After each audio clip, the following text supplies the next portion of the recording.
Black Star Network is here. Hold no punches. I'm real revolutionary right now. Support this man, Black Media. He makes sure that our stories are told. Thank you for being the voice of Black America, Roland. Stay black. I love y'all. All momentum we have now, we have to keep this going. The video looks phenomenal. See, this difference between Black Star Network and Black-owned media and something like CNN. You can't be Black-owned media and be scared. It's time to be smart. Bring your eyeballs home. You dig?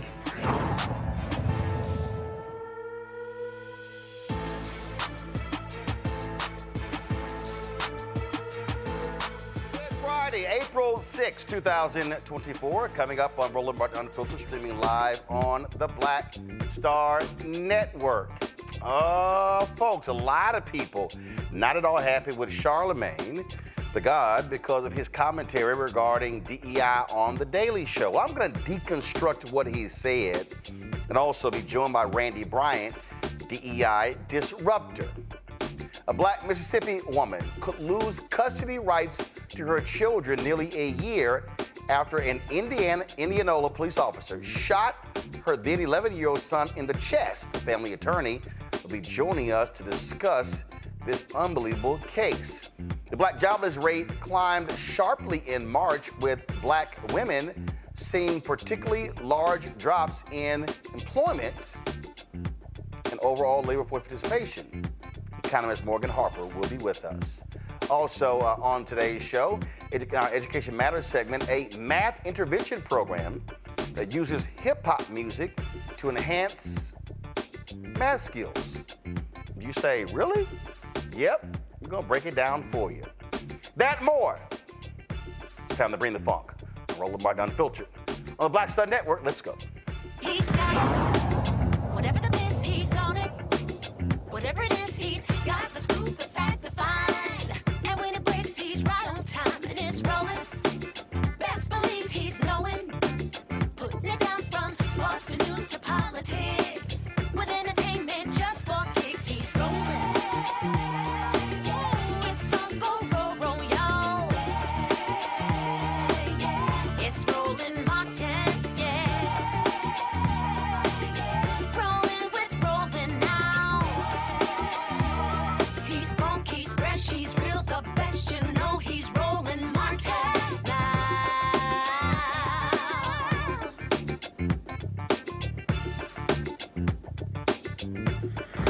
Martin. Folks, May 20th of last year, Dei Murry's life changed drastically when an Indianola police officer, Greg Capers, shot him in the chest. At the time, he was 11 years old. The officer was responding to a domestic disturbance call. Now, it was bad enough that Capers did not face any charges related to the shooting, but guess what? Adrian's mother, Nakayla, will be before a judge, folks, on child neglect charges as a result of the May incident. Yeah, seriously. We're absolutely confused by all of this. I'm sure you are as well. Joining us now is Carlos Moore, the family attorney. Carlos, glad to have you here. So I'm confused.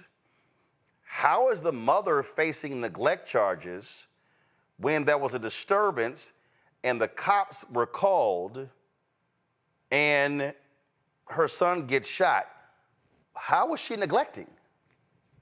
Roland, I'm just as confused as you are. I've been practicing law for 22 years. I've never seen such absurdity in my entire career. I mean, she is a perfect, outstanding mother.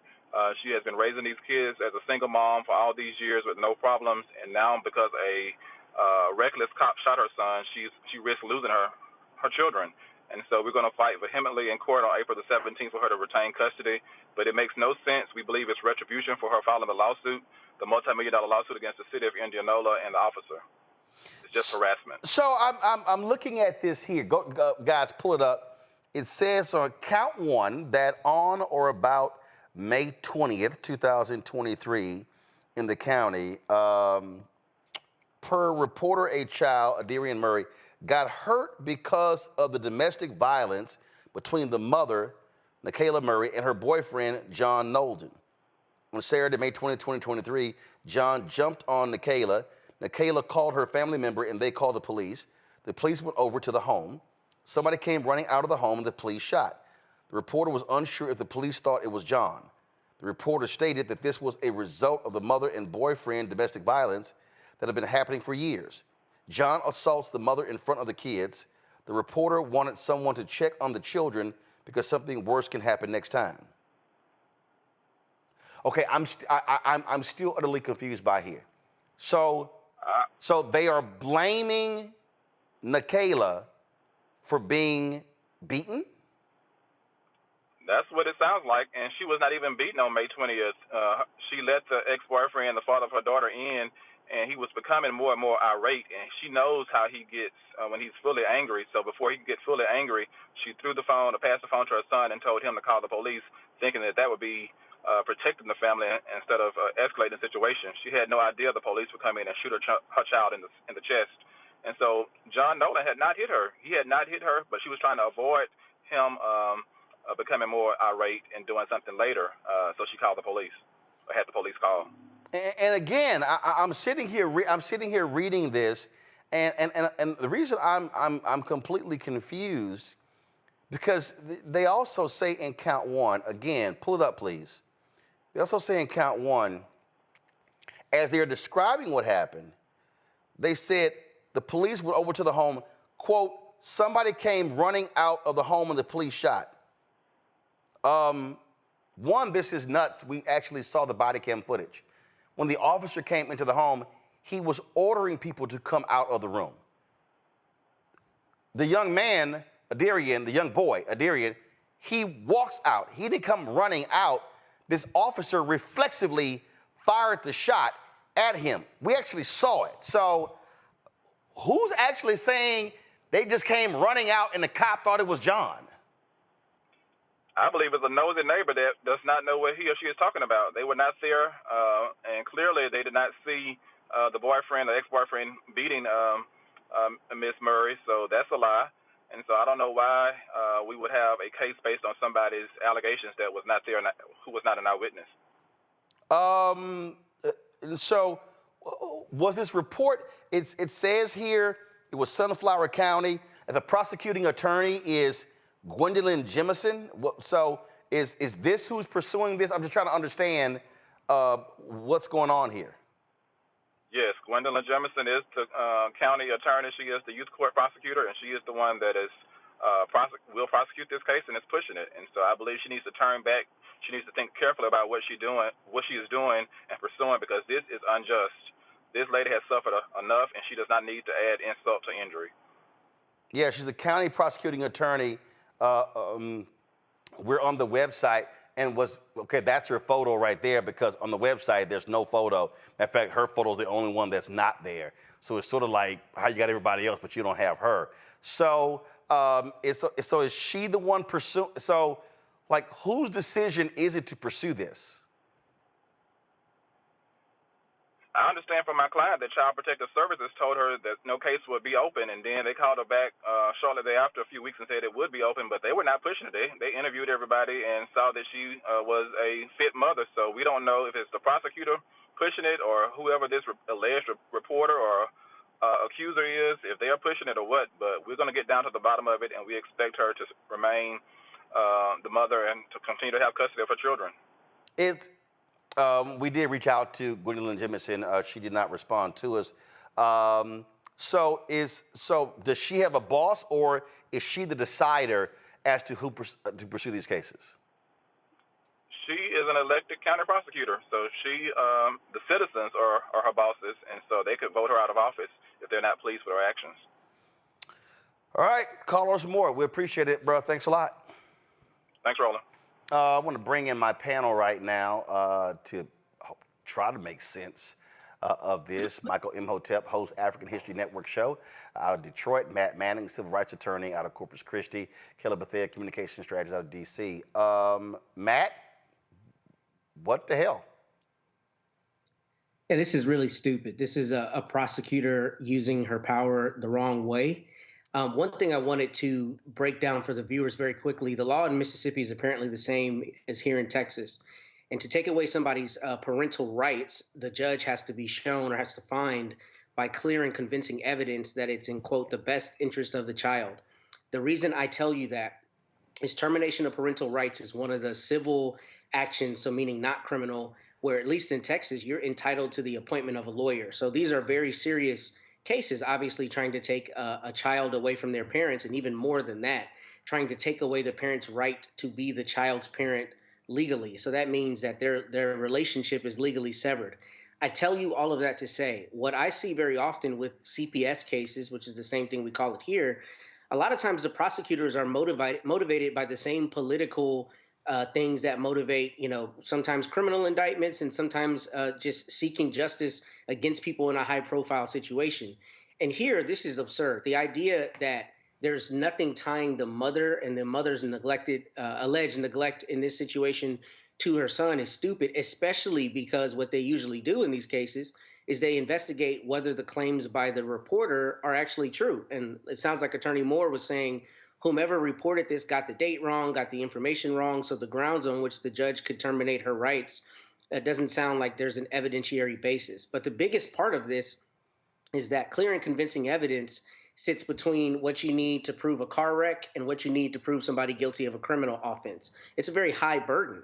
And for them to even bring this case makes no sense, because normally what CPS does is they'll do what's called a safety plan. They'll institute a safety plan to make sure the child is safe, that the parents are taking whatever remedial actions they think are appropriate. They don't jump all the way to trying to take a child away from a parent whom they've had no prior contact with. And what I thought he said was especially important in this case is CPS is the agency that determines whether the child is safe or unsafe, right?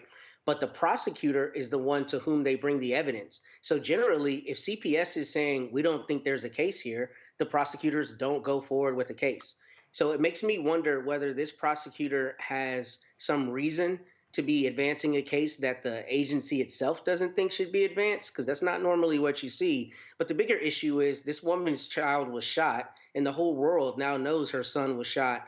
It doesn't make any sense to try to then, die on this hill where you take away her parental rights, which are among the most important rights you get as a person legally, right? The right to legally have a relationship with and parent your child. So I don't know how she thinks she's advancing any cause of justice with this. And I would hope that someone in her office counsels her to let this case go.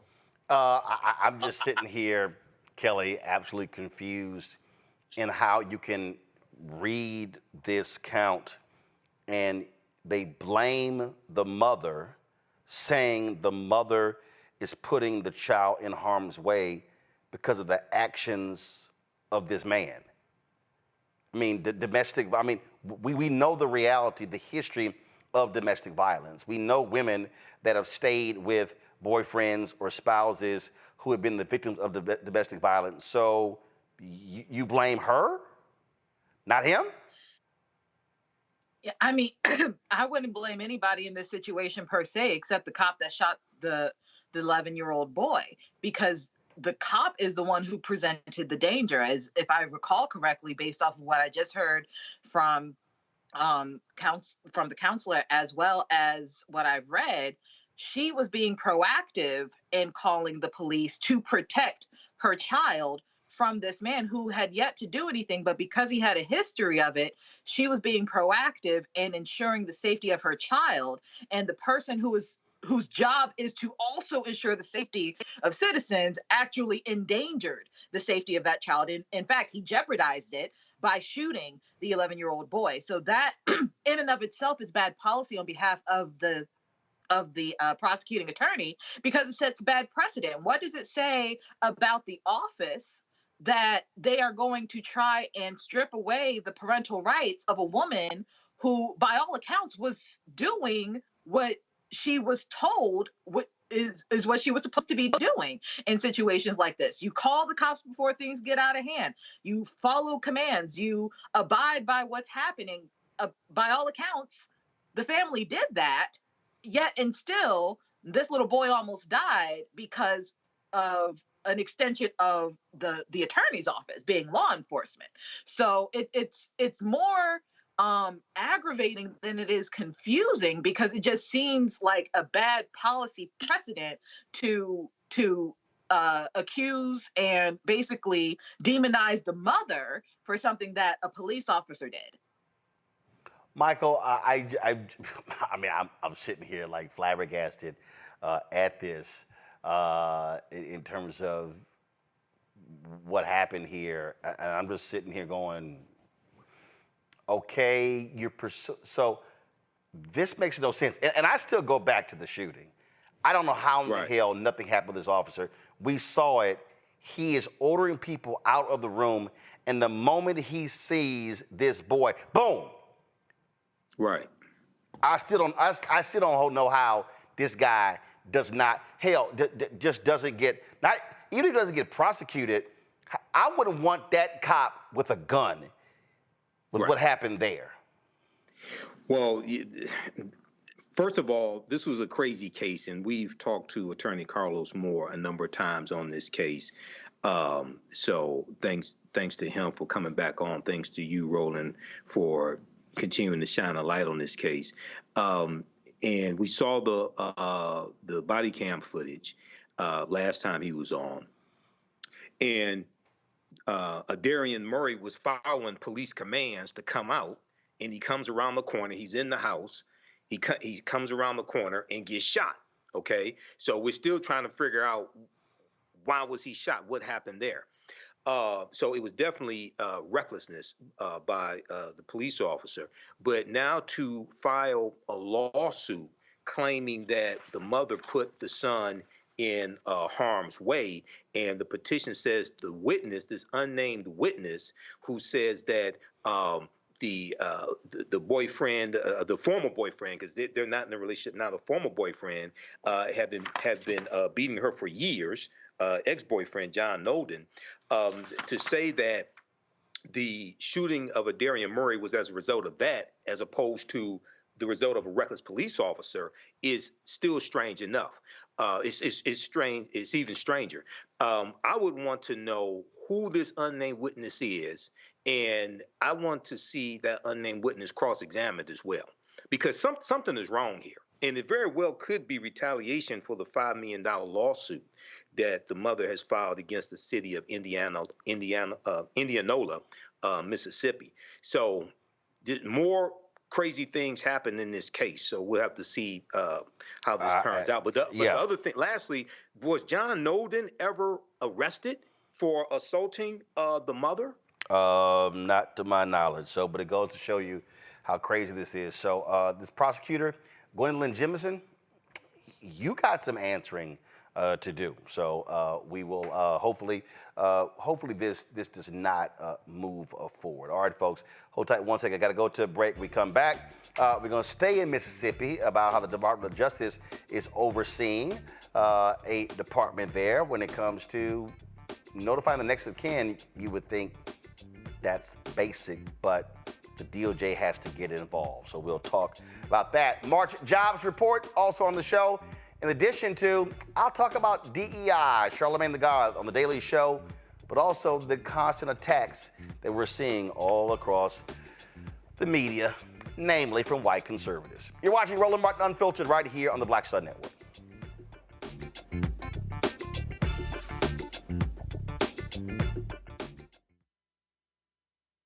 Fanbase is pioneering a new era of social media for the creator economy. This next-generation social media app with over 600,000 users is raising $17 million, and now is your chance to invest. For details on how to invest, visit startengine.com/fanbase or scan the QR code. Another way we're giving you the freedom to be you without limits.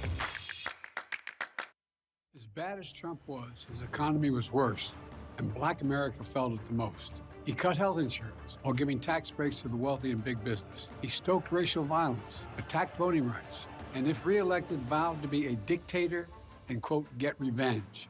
We can't go back. As president, I put money in pockets, creating millions of new jobs, and capped the cost of insulin at $35 a month. There's a lot more to do, but we can do it together. I'm Joe Biden, and I approve this message. On a Next, A Balanced Life with me, Dr. Jackie. People can't live with them, can't live without them. Our relationships often have more ups and downs than a boardwalk roller coaster, but it doesn't have to be that way. Trust your gut. Whenever your gut is like, this isn't healthy, this isn't right, I don't like the way that I'm being treated. This goes for males and females. Trust your gut, and then whenever that gut feeling comes, have a conversation. Knowing how to grow or when to go, a step-by-step guide on a Next, A Balanced Life on Black Star Network.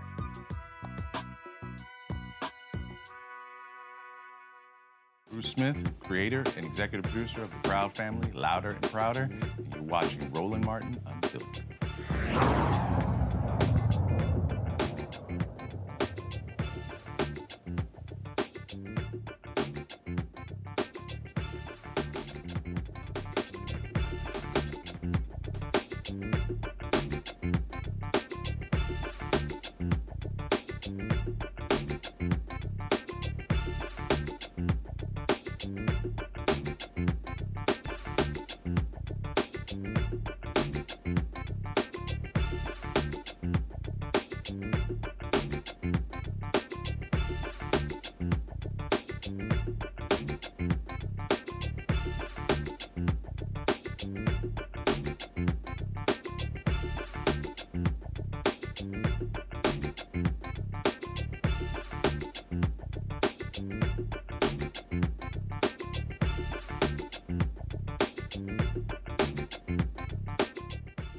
Near Mississippi's capital were buried in a pauper cemetery without their relatives' knowledge. The U.S. Department of Justice will help the city's police revamp policies for performing next of kin death notifications, which is sort of crazy.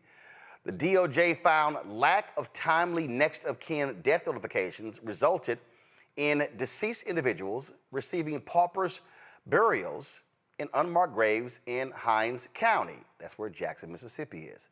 The Civil Rights Division of the U.S. Department of Justice and the U.S. Attorney's Office for the Southern District of Mississippi will provide technical assistance to examine JPD's, Jackson Police Department's, general order on missing persons, as well as the new general order on death notifications, and then recommend implementation and training for the Hinds County Coroner's Office. They will receive recommendations on policies and training for locating next of kin.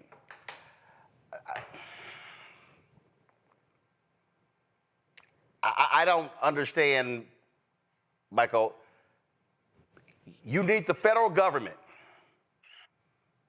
to come from D.C. to say, here's how you notify that the loved one has passed away. Yeah, Roland, this really sounds like some incompetence here, and possibly some indifference as well. This is the first I've heard of something like this. Usually with a job like this, there's training. You know, I used to work in a job where we did work with the coroner's office here in the county of Wayne, which is the county that Detroit is in. And there's the medical examiner's office. So there's training that you go through with those various jobs, even if you're on the truck that goes out and picks up the dead bodies. There's training that you go through, and there's a process that you go through in notifying the next of kin, okay? So you learn that. Basically, anybody knows that if they worked at a medical examiner's office. So for the U.S. Department of Justice to have to come in and teach these people how to notify the next of kin is really strange. But there's an irony also here, because these former Confederate states always are against the federal government coming in and intervening in their affairs. And now their incompetence is being exposed, and the federal government has to come in and intervene in your affairs. So hopefully this malfeasance will be corrected. But this is some more nonsense coming out of Mississippi. I mean, Kelly, really? I mean, if I'm the mayor of Jackson, Chokwe Lumumba, I'm cussing everybody out with the police department, saying y'all embarrassing the hell out of me by having to call in DOJ because y'all Simple Simons don't know how to actually track down the damn next of kin. I mean, I would be really surprised if he hadn't already cussed these people out. He gives me that vibe of, letting everybody know exactly what's on his mind. But nevertheless, I cannot recall a time where, by and large, Mayor of Jackson notwithstanding, that the powers that be in Mississippi gave a damn about Black bodies, living or dead. So seeing something like this, reading about something like this is not all that shocking and surprising to me. If anything, is just furthering the disappointment I have in the government of Mississippi and Mississippi as a state as a whole. It is unfortunate that, they cannot, undig their heads from, prior to 1865 and realize that Black people are citizens, whole citizens, and that we matter, and that we have families who care about the loved ones who have passed away. Certainly, we would want to know when they pass away and where they are buried. And clearly that's not the case with the people who need federal support in learning how to do that. I just don't. I have no words, Matt.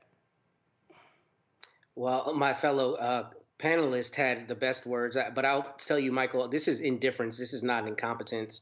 Seems like a pretty simple thing to be able to do, and most government agencies have some mechanism for doing this. I think the positive part of this, though, is even though it's not DOJ's purview to do it, I think it's very smart for the Civil Rights Division to come in and to provide this information and to basically get the political benefit of saying, well, you guys are either not doing this or are inept at a point where you can't do this basic function. So we're going to show you how to do it and implement the best practices. And I don't say that to be cynical. I say it to say that's what we should hope for, is that some government agency steps in where they see a lapse in service and they provide services to the people that need it. But this, I think, shows indifference, because most government agencies have a way to do this, to track this down. And, they give a pauper's funeral when they really cannot find the person. But I suspect basic efforts would allow them to do that here. So I'm glad somebody is doing it to give these families some semblance of dignity when they lose someone.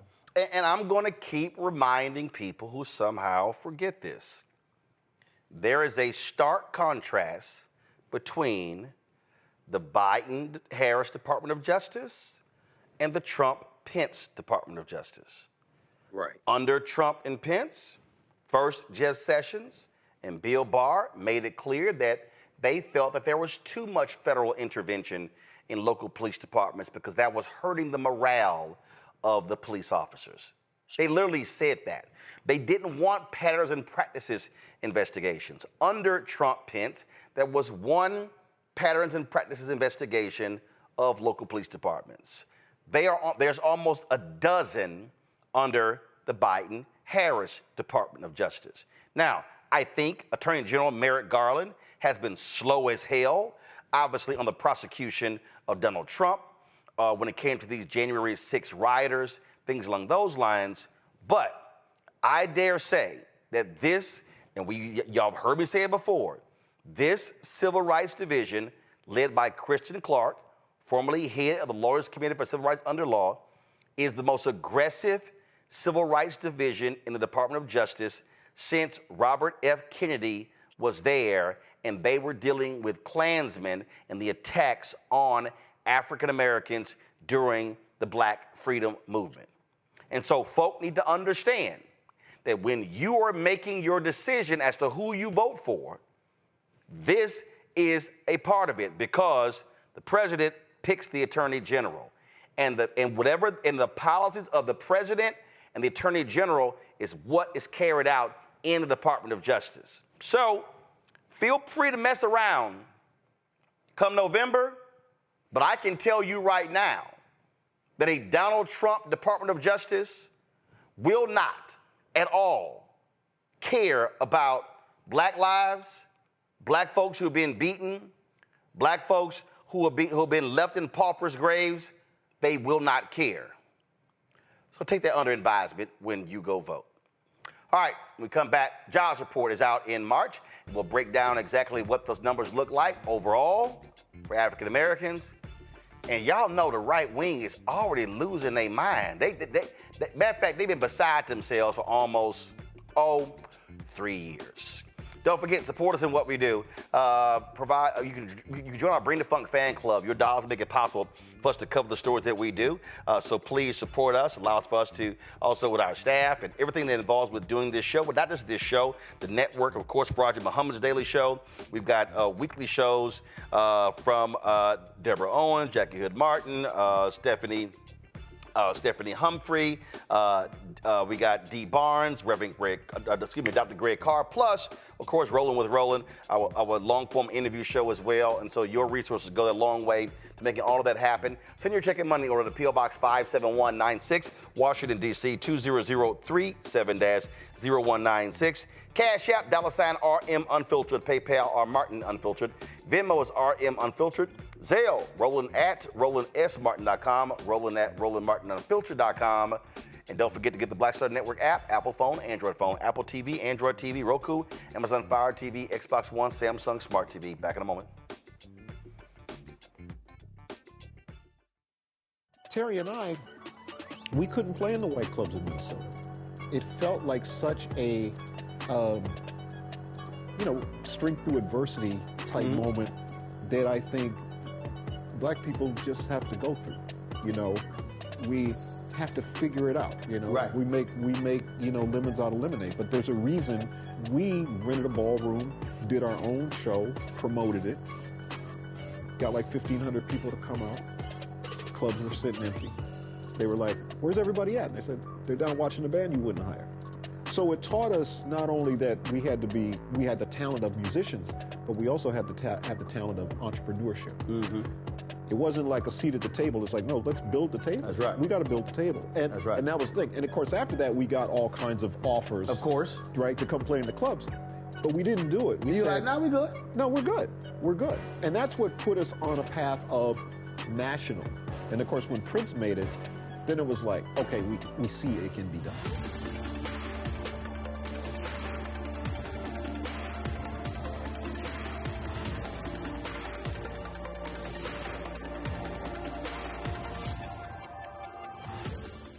As bad as Trump was, his economy was worse, and Black America felt it the most. He cut health insurance while giving tax breaks to the wealthy and big business. As president, I put money in pockets and capped the cost of insulin at $35 a month. There's a lot more to do, but we can do it together.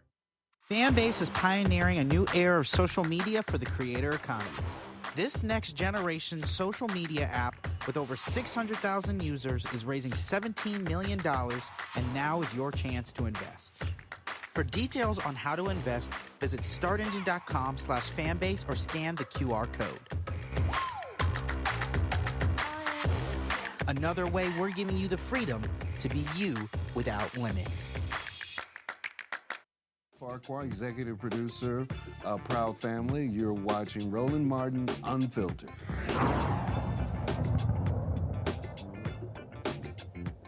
All right, folks, welcome back to Roland Martin Unfiltered. First Friday of every month is when the jobs report comes out, and the first quarter ended with an increase in job creation. The workforce saw 303,000 jobs added, despite high interest rates, inflation, and growing household financial stressors. Now, the overall unemployment rate dropped 0.1 of a point, going from January 3.7, went up to 3.9 in February, down to 3.8 in March. The unemployment rate for African Americans soared over a point, while the rate for Black women saw a dramatic jump. But so you see, January was 4.8 for Black women. In February, it dropped to 4.4, and it went up to 5.6 in March. Now, when it comes to Black men, this is what the rate looks like. January is 5.3, February 6.1, March was 6.2. Morgan Harper from the American Economic Liberties Project joins us right now. So, okay, Morgan, you went through the numbers. Break it down for us. What happened? Yeah, so we did see, as you mentioned, this exceeding of expectations in terms of overall job creation, 300,000 jobs created versus, about the 200,000 that were forecasted. That's a good thing. But then we start breaking down these numbers a little bit, and I'll say in the positive category though. So that's positive in the overall number. Then we also saw that wage growth stayed consistent. Wages aren't increasing greatly, so that's making a lot of folks feel like, okay, we're not seeing the inflationary pressure, because if wages were going up, then there would be the risk that employers are also going to have to start increasing prices to cover those increased labor costs. So that's feeling steady as well. And so, overall, the health of the economy is strong. But as you were saying, you break down the numbers a little bit, the picture among Black Americans is quite different. We are not seeing that same level of unemployment drop, the overall level being about 3.8%, but the increase, especially among Black women. And that's kind of interesting because, like I said, I mean, the job growth has increased. We have 3,000 jobs that were created. If wages are also increasing, those jobs are getting filled, but it doesn't seem that they're being filled by us. And, it's hard to conclude anything, too much from just 1 month to 1 month in comparison. We have to continue to monitor this, but it is not a good sign if the rest of the country, white, Hispanic, Asian, is going in the direction of having higher employment rate and labor force participation, and we're actually seeing increase in unemployment and people just dropping out of the labor force altogether, which for this month was the trend among both Black women and Black men. And so going through the report, where did we see the most job growth in terms of sectors? So we're seeing that this job growth was being fueled by leisure and hospitality, government, and the healthcare sector. And that's what's also interesting. I mean, I don't know what you think, Roland, but I would have expected that those would be sectors where we would see more employment within our community. And so, again, I mean, it's just 1 month. Sometimes the job growth numbers, even that overall number of 300,000 is adjusted based on what the report says, in this day. Next month, they might have to forecast that down a little bit. But that is a little bit surprising to me. And I haven't seen anything with someone that has a very compelling explanation of what's going on there. But with those sectors driving a lot of this growth versus like professional services, for example, that is not seeing growth. That was seeing just very, very small increase. But, having the hospitality, leisure, having government and healthcare all being the drivers of this job growth, and we're still seeing Black unemployment going up, is problematic. One of the things that I saw there was some conservative who was whining. He was like, 0 manufacturing jobs were created in March. All of the stuff that Biden is doing, and I was like, wow, so you skipped over the 303,000 and you went right to that one. Really? Yeah, and in the top line number, of course, that's quite relevant here, especially when we're looking at the outcomes from this administration, is that there have been over 15 million jobs created. Let's not forget that in the depths of 2020, we saw that there was, in 2020, when there was a different administration at the helm, over 16% levels of Black unemployment. And so, that's a bit disingenuous. Just because we're not seeing growth in that sector compared to last month isn't some kind of indictment of the overall economic strategy here. But again, we do need to continue to watch not only the discrepancies with Black workers versus the rest of the country, but also some topics we've discussed before, the amount of debt that people are taking on, record levels of credit card debt, that also, small businesses that are maybe taking on debt, auto loans. These are all sectors that are starting to see higher levels of charge-offs, delinquencies, and could be a source of instability in the economy if the trends were to continue. But here's the thing that always cracks me up, and this is one of those quirks about our economy, is when folks go, ooh, Americans are buying stuff. Consumer confidence is soaring. They're using credit cards. But when they start saving money, people are saving money. That's bad for the economy. I think people have to understand that literally the psychosis of the American economy is spend, spend, spend, spend, spend. Do not save and invest. It trips me out all the time when you listen to these financial networks and you listen to these folks talk about the economy. They really freak out when people save their money and don't spend it all.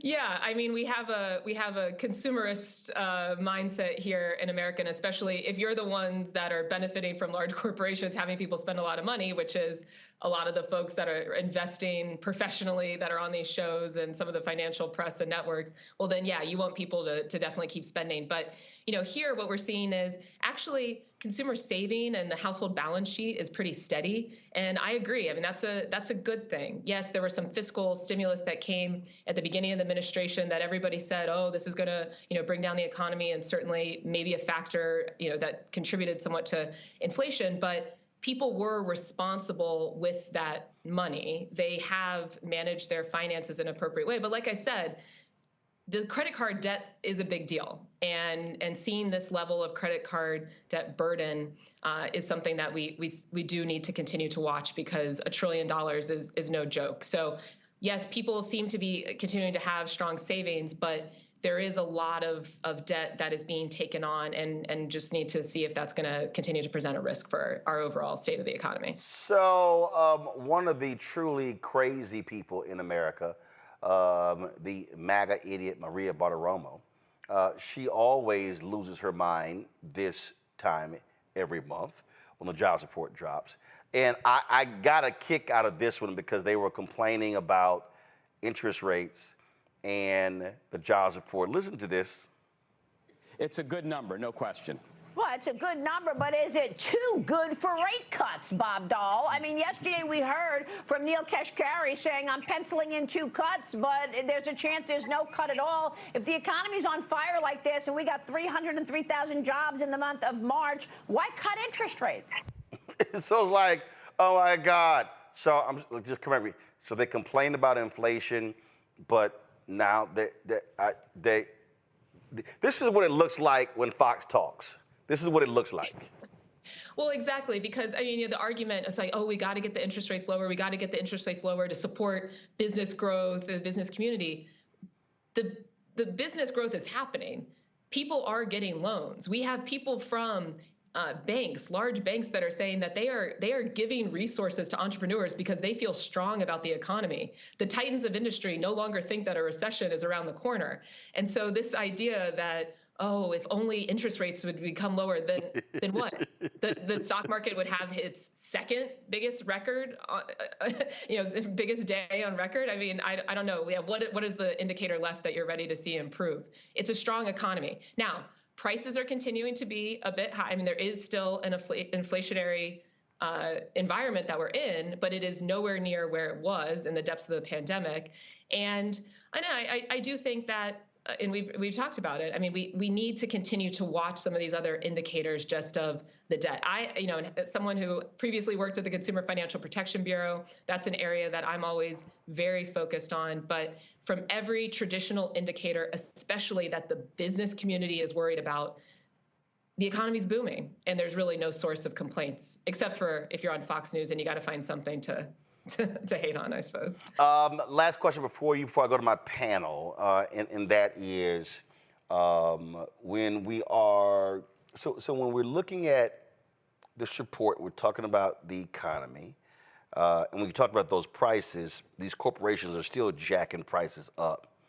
One of the things that one of the critics say, well, you know, these are simply jobs that were just gonna get replaced because of the pandemic. But that's not true. So they're saying that in response. Well, no, they're saying you can't credit Biden, Harris, you can't credit anybody else, because these are just jobs that were that were just going to come back regardless after the pandemic when people got laid off. Now, and that's just true. Yeah. I mean, even adjusting for the job loss that happened during the pandemic, we are seeing increased rates of job creation compared to pre-pandemic times. So, you know, those folks really need to pay attention to the data. And overall, I mean, you know, we're not just talking about, today we're talking about the jobs report, but there are a lot of other things that are being done to also address inflation that will take a little bit of time to come to fruition. Example, I don't know if you all have already discussed, you know, that NAR settlement that happened, the National Association of Realtors, and just like brokers' fees and all of that. Mm-hmm. That's an area that now we know the Department of Justice is looking into about how much money, people might have been losing in just the selling of a home. And especially if you're, if you're in the business of flipping homes, or if you have multiple properties, like that can add up, right, over the course of your life in terms of how many fees you're paying.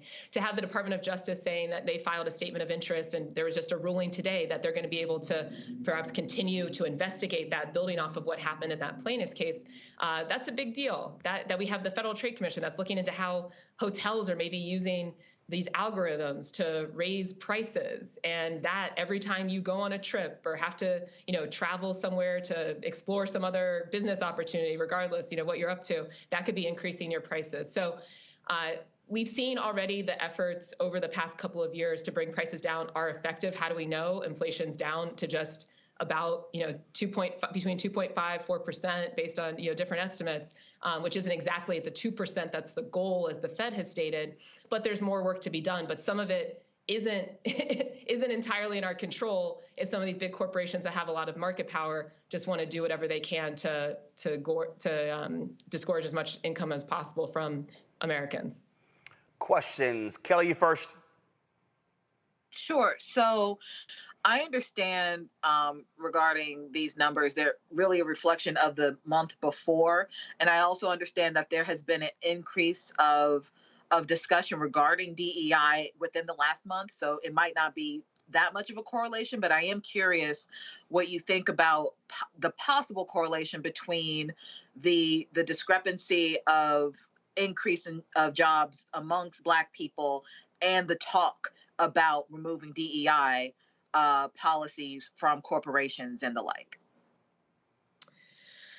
That's interesting. I mean, I think that's a valid point to bring up. To me, though, I would imagine a lot of the types of businesses that tend to care more about DEI and have that in part of their hiring practices are in the professional services sector, which is one of the areas where we said the growth there has been a little bit more stagnant, so isn't likely driving the numbers that we're seeing today. Seeing some of the growth that it's more in hospitality, leisure, in education, and healthcare, and government.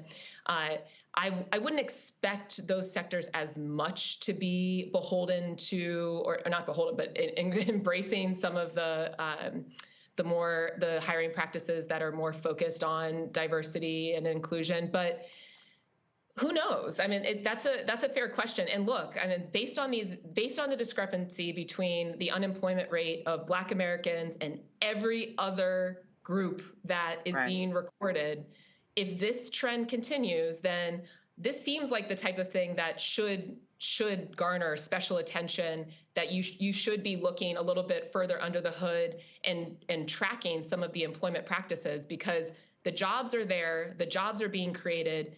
If Black people aren't getting them, then that should be a top priority for the government to figure out what's going on. Matt? Yeah, so thanks for breaking this down, Morgan. I have two questions for you, and they may be kind of rudimentary, but I need to know the relationship between a couple things. So I saw in the report that the average wage, I think, has gone up to $34 and some odd cents. What is the correlation between that and the Fed's approach to interest rates and trying to tamp down inflation, just so people understand how does the average wage correlate to that, if it does at all? And secondly, how does the Fed or any really government agency take into consideration that average wage is likely heavily skewed by incredibly high wage earners, who may be in tech or other sectors as compared to a larger part of the populace? How does that factor into the Fed's approach to keeping our economy on track? Yeah, well, I mean, I think an important point for all of us to keep in mind is it's not totally clear how the Fed makes decisions, right? I mean, they have their open meetings, they share some of their thoughts, but it's not exactly a fully transparent process.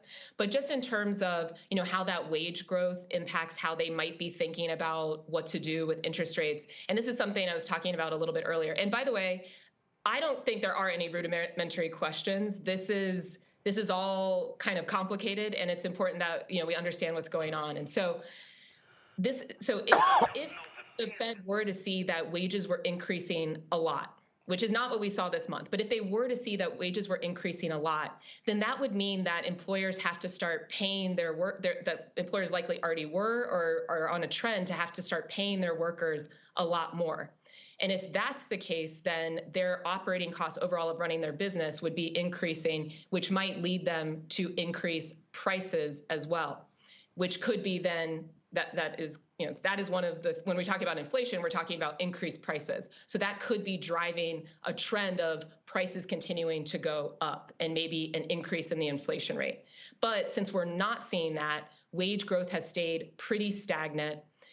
But jobs are still being created. That suggests that there are enough workers to go around that are filling these positions, that we don't have employers that are engaging in some kind of stiff competition and with having to increase wages even more to attract talent. Now, of course, we like earning more money. I like making more money. So a little competition is good, but we have seen a lot of wage growth over the past couple of years. And so this isn't saying that it's going down. It's just that it's more or less staying steady. And if that's all true, then we have an environment that is referred to as this equilibrium, where, okay, wages are staying pretty steady. They're going up, but not up too much. That jobs are still being created, that business is growing, we're seeing productivity increase in the economy. And those are the factors, that equilibrium, that we're probably going to be something that leads the Fed to think we're good. We're not in an excessively inflationary environment, and these interest rates can probably stay the same. They want to start changing interest rates when they feel like that's necessary to do, or if one of those things is getting out of balance and they want to start spurring more investment or spurring more business productivity. And right now it just doesn't seem like that's necessary. So a lot of people are saying it's more likely that they're just going to keep rates as they are, even though they have committed to decrease rates 3 times additionally this year. We'll see how that bears out. Michael. All right, Morgan. When we look at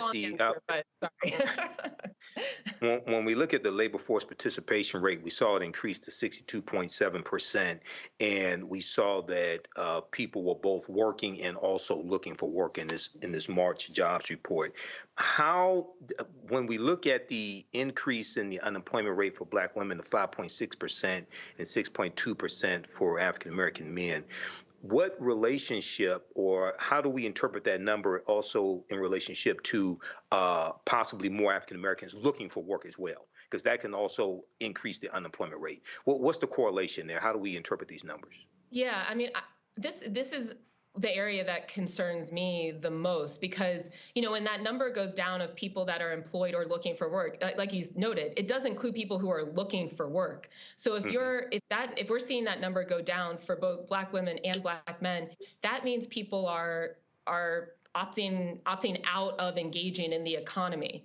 But as we've said, the economy roars on. And so there is a risk there that people could be left behind. So we have, that's something that we need to continue to look at. But like I said, I caution against drawing too many strong conclusions just based on 1 month of data.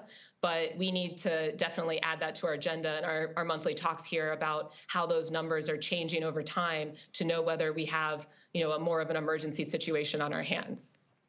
All right, then. Thank you. Morgan, we appreciate it. Thanks for breaking it all down for us. Thanks for having me. Good to see you all. Likewise. All right, folks, we come back. I love political shade.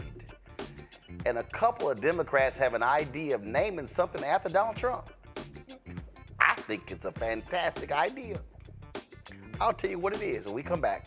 Roland Martin Unfiltered on the Black Star Network. Fanbase is pioneering a new era of social media for the creator economy. This next generation social media app with over 600,000 users is raising $17 million, and now is your chance to invest. For details on how to invest, visit startengine.com/fanbase or scan the QR code. Another way we're giving you the freedom to be you without limits. I'm Dee Barnes, and next on The Frequency, Beyonce has always been country. We're talking to music, pop culture and politics writer Taylor Crumpton about her new article on Beyonce's new country songs and how country music has always been part of Black culture. Since the release of Texas Hold'em and 16 Carriages, there has been a definition of what Black country music is and a definition of what white country music is. White country music historically has always won the awards, have always got the certifications. Black country music has not. This is a conversation you don't want to miss. That's next on The Frequency on the Black Star Network.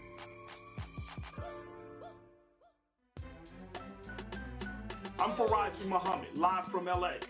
And this is The Culture. The Culture is a two-way conversation. You and me. We talk about the stories, politics, the good, the bad, and the downright ugly. So join our community every day at 3 p.m. Eastern and let your voice be heard. Hey, we're all in this together. So let's talk about it and see what kind of trouble we can get into. It's The Culture, weekdays at 3, only on the Black Star Network.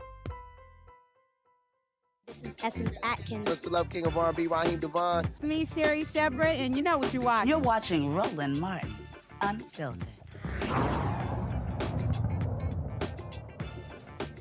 So earlier this week, some Republicans in the House said, hey, let's rename Dulles Airport, which is in Northern Virginia, suburb of D.C., after the Orange Man.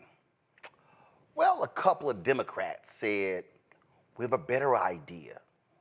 Go to my iPad, Henry. Congressman Jerry Connolly, whose district the airport is in, and Jared Moskowitz out of Florida, and John Garamendi, they introduced a bill, Matt, Kelly, Michael, that is amazing. They say, instead, let's change the name of the federal prison in Miami to the Donald J. Trump Federal Correctional Institution. The quote, Connolly says, hey, when our Republican colleagues introduced their bill to rename Dulles after Donald Trump, I said the more fitting option would be to rename a federal prison. I see no reason to wait. Donald Trump faces nearly 100 felony charges. He has been found liable of sexual abuse and subsequently for defaming the victim of that abuse. He has been fined hundreds of millions of dollars in a civil fraud case. It is only right that the closest federal prison to Mar-a-Lago should bear his name. I hope our Republican friends would join us in bestowing upon Donald J. Trump the only honor he truly deserves. I think it is a fantastic idea, Matt. I think this is stupid. This is absurd. And look, as a matter of course, I don't like a lot of the political pageantry on either side, no matter where my loyalties lie. I think it's dumb. I mean, look, they can't even figure out how to pass a spending bill to keep the government open, but they have time to pass, or at least propose asinine bills like this. I mean, it's funny. I'll concede that. I don't like the idea that, we as a society are becoming more cemented in the idea of making people guilty in the court of public opinion before they're found guilty in court. I think that will surely happen with Donald Trump, but he hasn't been found guilty yet. So, I get it. But I do think that it's funny. But I also don't like when politicians waste our resources on this kind of thing because we have a lot of big issues that need to be tackled. And I don't think they need to be passing bills purely for us to be talking about it on shows and laughing at the political shade. I mean, they got a lot more important things to do. Well, actually, they have a lot more important things to do, Michael, but they've only passed something like 30 bills the whole damn year. So Democrats are like, okay, you have a stupid idea, we got a better one. They passed the Republican-led House of Representatives passed 27 bills in 2023. That's the lowest number since the early 1930s during the Great Depression. This is a great idea. Mr. Law and Order is going to have a prison possibly named after him. Now, Donald Trump loves to slap his name on everything else. Okay, whether it's a Bible, whether it's steaks, whether it's water, whether it's Trump Tower, whether he likes to sign his name on stimulus checks and make people think that they came from him. So I think this is a good idea and probably poetic justice as well. And I know he hasn't been convicted yet, but Matt, a lot of this stuff he's admitted to doing. He admitted to taking the documents. He said he wants his documents back. He lied and said the Presidential Records Act of 1978 said he could take the documents and keep them. Okay? They were in his drawer. He didn't say he didn't take them. So a lot of this stuff, when you listen to him, a lot of this stuff he's admitted to doing. He's just too stupid to realize it. Name this after him. Maybe he'll go to this prison. I mean, obviously, Matt, go ahead. I'm sorry. I was gonna say, Roland gets mad at us when we take the show over, so I don't want to get in trouble, but I will. No, go ahead. The show over. That case. That's the case that I thought imperils him the most, frankly, because not only did he keep those documents, his team conferred with the government multiple times, and then there's evidence that he colluded with somebody that he's charged with. I can't remember the gentleman's name to keep those documents away from the government. So I think that case really of justice. Has serious risk for him, and I've always thought that. So I don't think you're wrong, but I like the idea of innocent until proven guilty, because otherwise we will be on the losing end of that, and we have to preserve that as a principle of our legal system in America. I'm done, Roland. Yeah, but here's the whole deal. Here's the whole deal, Kelly. You don't have to be convicted of something to have it named after you.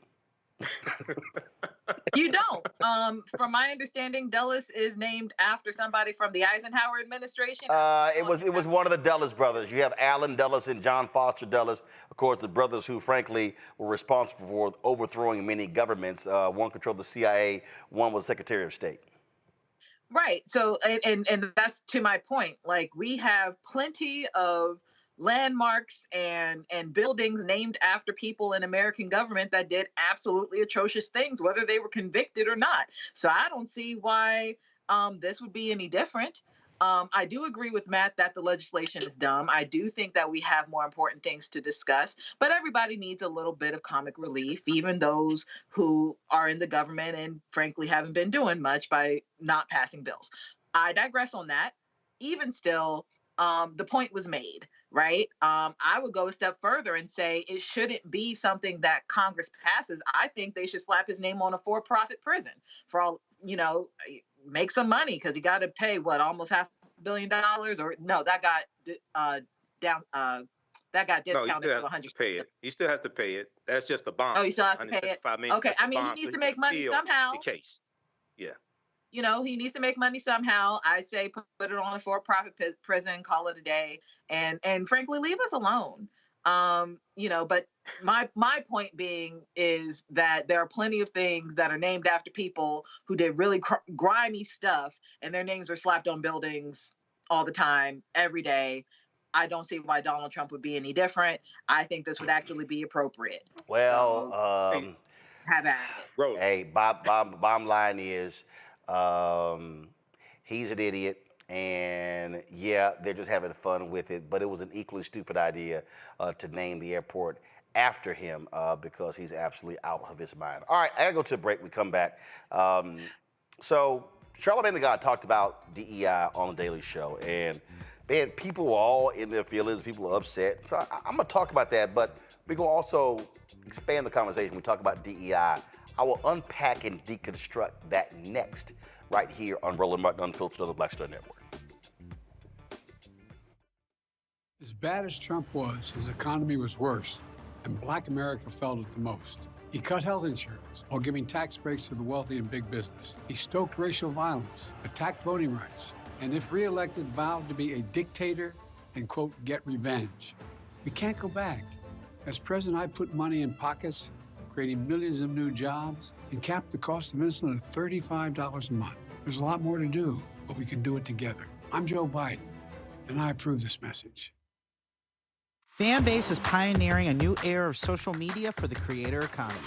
This next generation social media app with over 600,000 users is raising $17 million, and now is your chance to invest. For details on how to invest, visit startengine.com/fanbase or scan the QR code.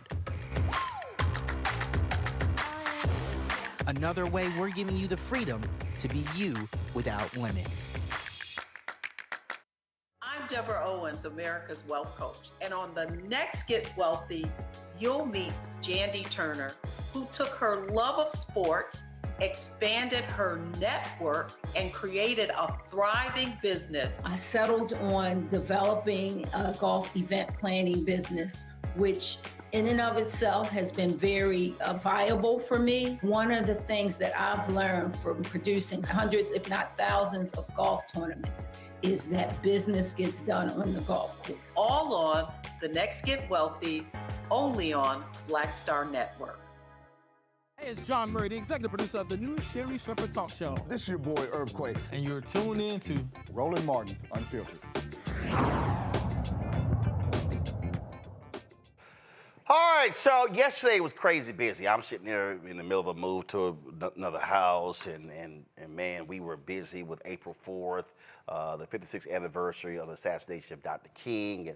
And so folks started with texting and calling me. Then I saw social media, and all these folks were talking about Charlamagne the God and being on the Daily Show and him talking about DEI. And I was just like, okay, y'all, I've been busy. So I looked at it 2 or 3 times today, and we've talked about some of these things before that he laid out in it. And so I wanted to deconstruct it because I do have some thoughts about what was said. So we're going to take it from the top, and then I'm going to walk y'all through this and share some things with you that hopefully you can be more well-rounded and informed about the reality of what we're talking about with DEI.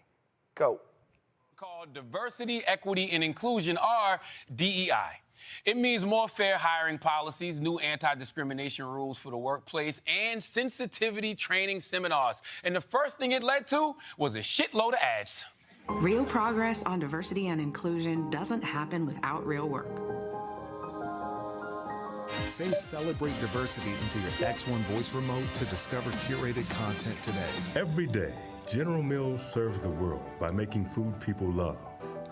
And inclusion is one of our secret ingredients. At Kraft Heinz, our purpose is to make life delicious.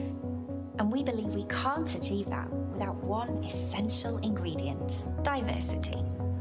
It's diversity that makes life delicious.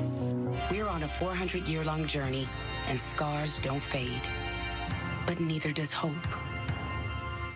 Ask your doctor if black people are right for you. That's right. Nobody's buying Vaseline because of diversity. Come to think of it, I don't think I've ever actually bought Vaseline. It's just there. Like, it comes with the house, right? So that's how things stood in 2020, but that was like 15 years ago. Today, when people talk about DEI, it's more likely to sound like this. DEI is just a rebranded version of put on pause. Guys, put on pause right there. All right, so let's unpack this. Now, first and foremost, to understand DEI today, what you have to understand is, how did you even get to DEI? So, and remember, 1968, a report was done. It was commonly known as the Kerner Commission report. And the report examined the cause of the riots in 1967. And what the result of that report, they concluded, they talked about a lot of issues, and they actually fought back and forth. What they said is there are 2 Americas. There were 1 white, 1 black. And one of the recommendations in the Kerner Commission report was that news media greatly contributed to the riot coverage, so therefore it needed to be diversified. So you then begin to see your first influx of African Americans in mainstream media. That really happened after the Kerner. I'm talking about in significant numbers after 1968. So if you look at the early 70s, you really then begin to see your first programs dealing with affirmative action. Why? Well, remember, President Lyndon Baines Johnson used that phrase first when he was at Howard University. Then Richard Nixon is elected. One of Richard Nixon's focus was, in order to reach African Americans, let's tap into economics. So what Nixon did was, Nixon tapped Arthur Fletcher, and Arthur Fletcher many have called the father of affirmative action. Bob Brown, who was a very close associate of Reverend Dr. Martin Luther King Jr., involved in Operation Breadbasket. Bob Brown had a significant portfolio and was advancing a number of these economic initiatives in the Nixon administration. the reason Earl Graves was able to actually launch Black Enterprise is because he had raised money but did not have enough money, and he was seeking a grant from the federal government. Bob Brown discussed this in his book. And the Nixon folks were trying to block that grant because Earl Graves had worked for Bobby Kennedy. And Bob Brown was like, the hell with that, give him the damn loan. That's how Earl Graves was able to get the loan to launch what we now know as Black Enterprise. And so in the 1970s, you begin to see your first wave of African Americans in corporate America. Now, if you were remember, Jackie Robinson was the first vice president of a major corporation in New York City. So you go into the 1970s, and so you now begin to see African Americans go into corporate America. And the problem is that many of these African Americans, the highest that they got was really vice president of community affairs. We call those the Negro jobs. Those were the jobs where basically their job was to work with the community, and they would show up at the events, and they would come with the big checks with the small numbers and all stuff like that. You had that. Now, Ellis Coles talked about that generation of African Americans in the 70s and 80s in this book. Let's pull it up. The Rage of a Privileged Class. This is the book, right? This is the book right here. Why are middle-class blacks angry? Why should America care? And he talked about the things that they went through because they were hitting that glass ceiling. It is a phenomenal book that you actually ought to read. Once you then, and so you get those affirmative action programs. Remember, you had black mayors. So you get affirmative action programs that were quite significant in Atlanta, Maynard Jackson, Coleman Young in Detroit, Gary Hatcher in Gary, Indiana. You had Stokes in Cleveland, Marion Barry in Washington, D.C., and other places. Then what happens in 1980? Reagan is elected. So now you go into the 80s. Then you have the Supreme Court decision that then began to limit affirmative action programs. Then you saw a shift from affirmative action into diversity.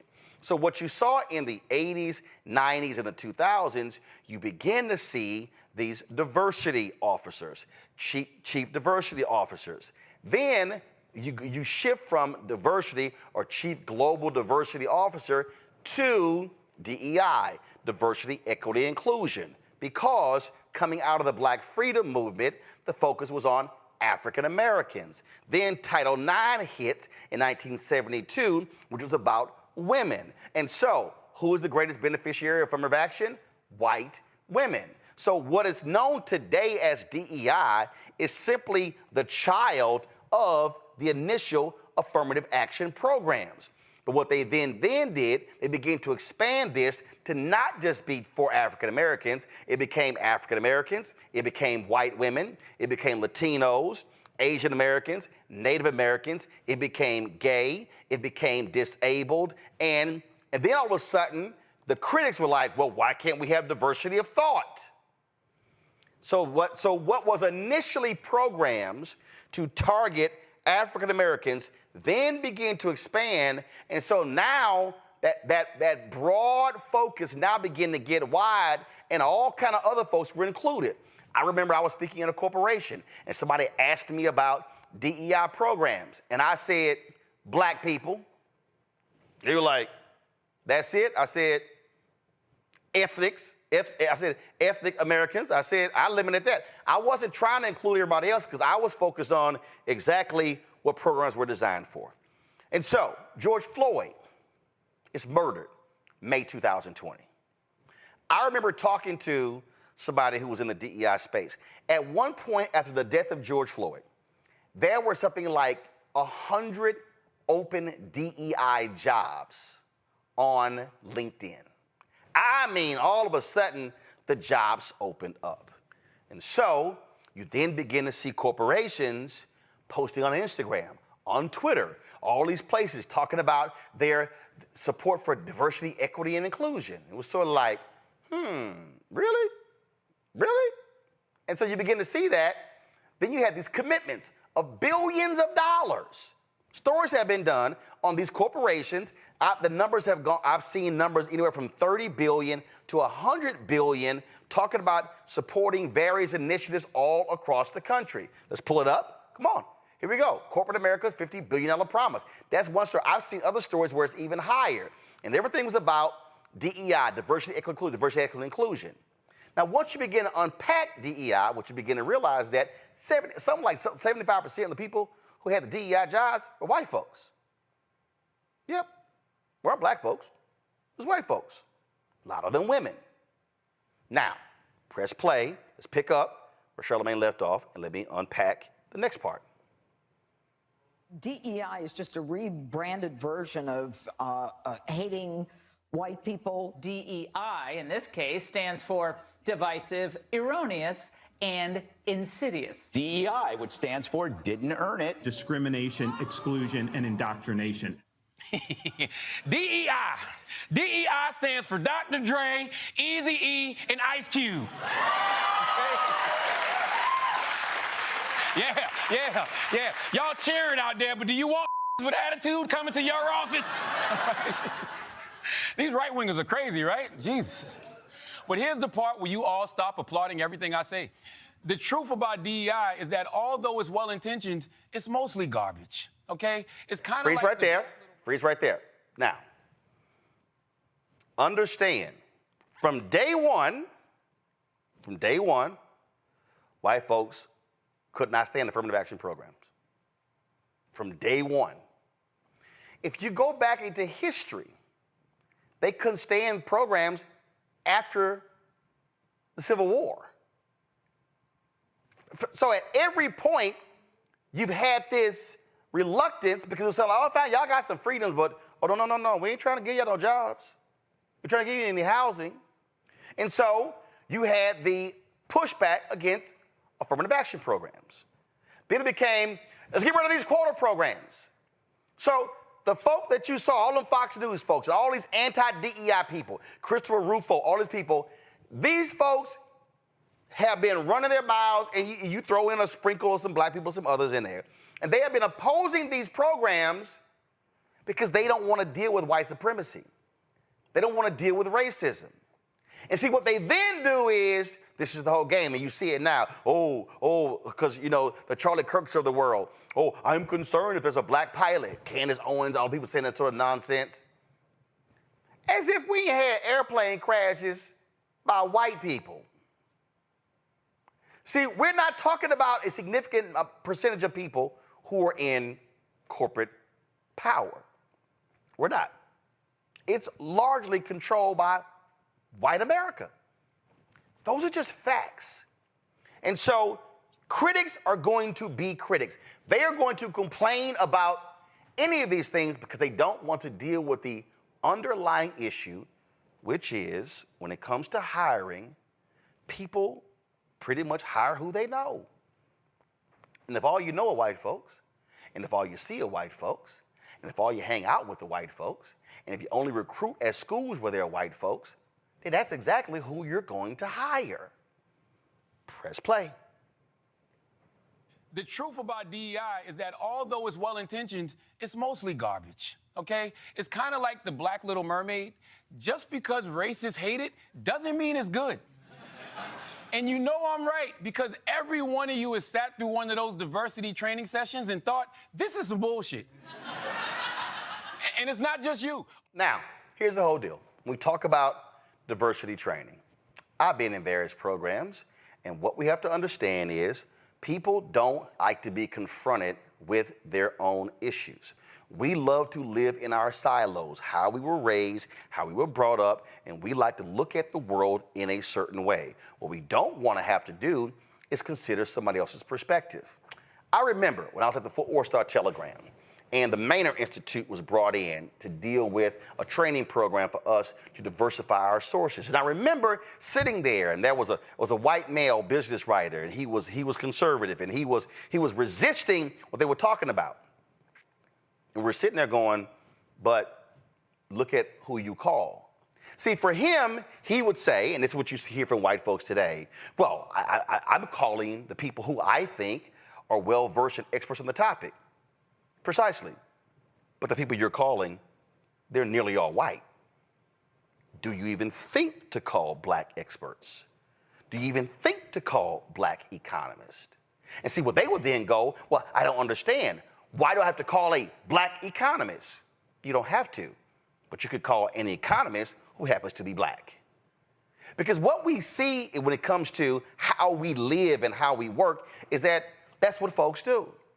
And so if you start looking at contracts, start looking at, well, who's getting these contracts? Well, if the catering company and the legal fees and the architecture company and the engineering company and all professional service, if everybody white, man, that's who getting hooked up.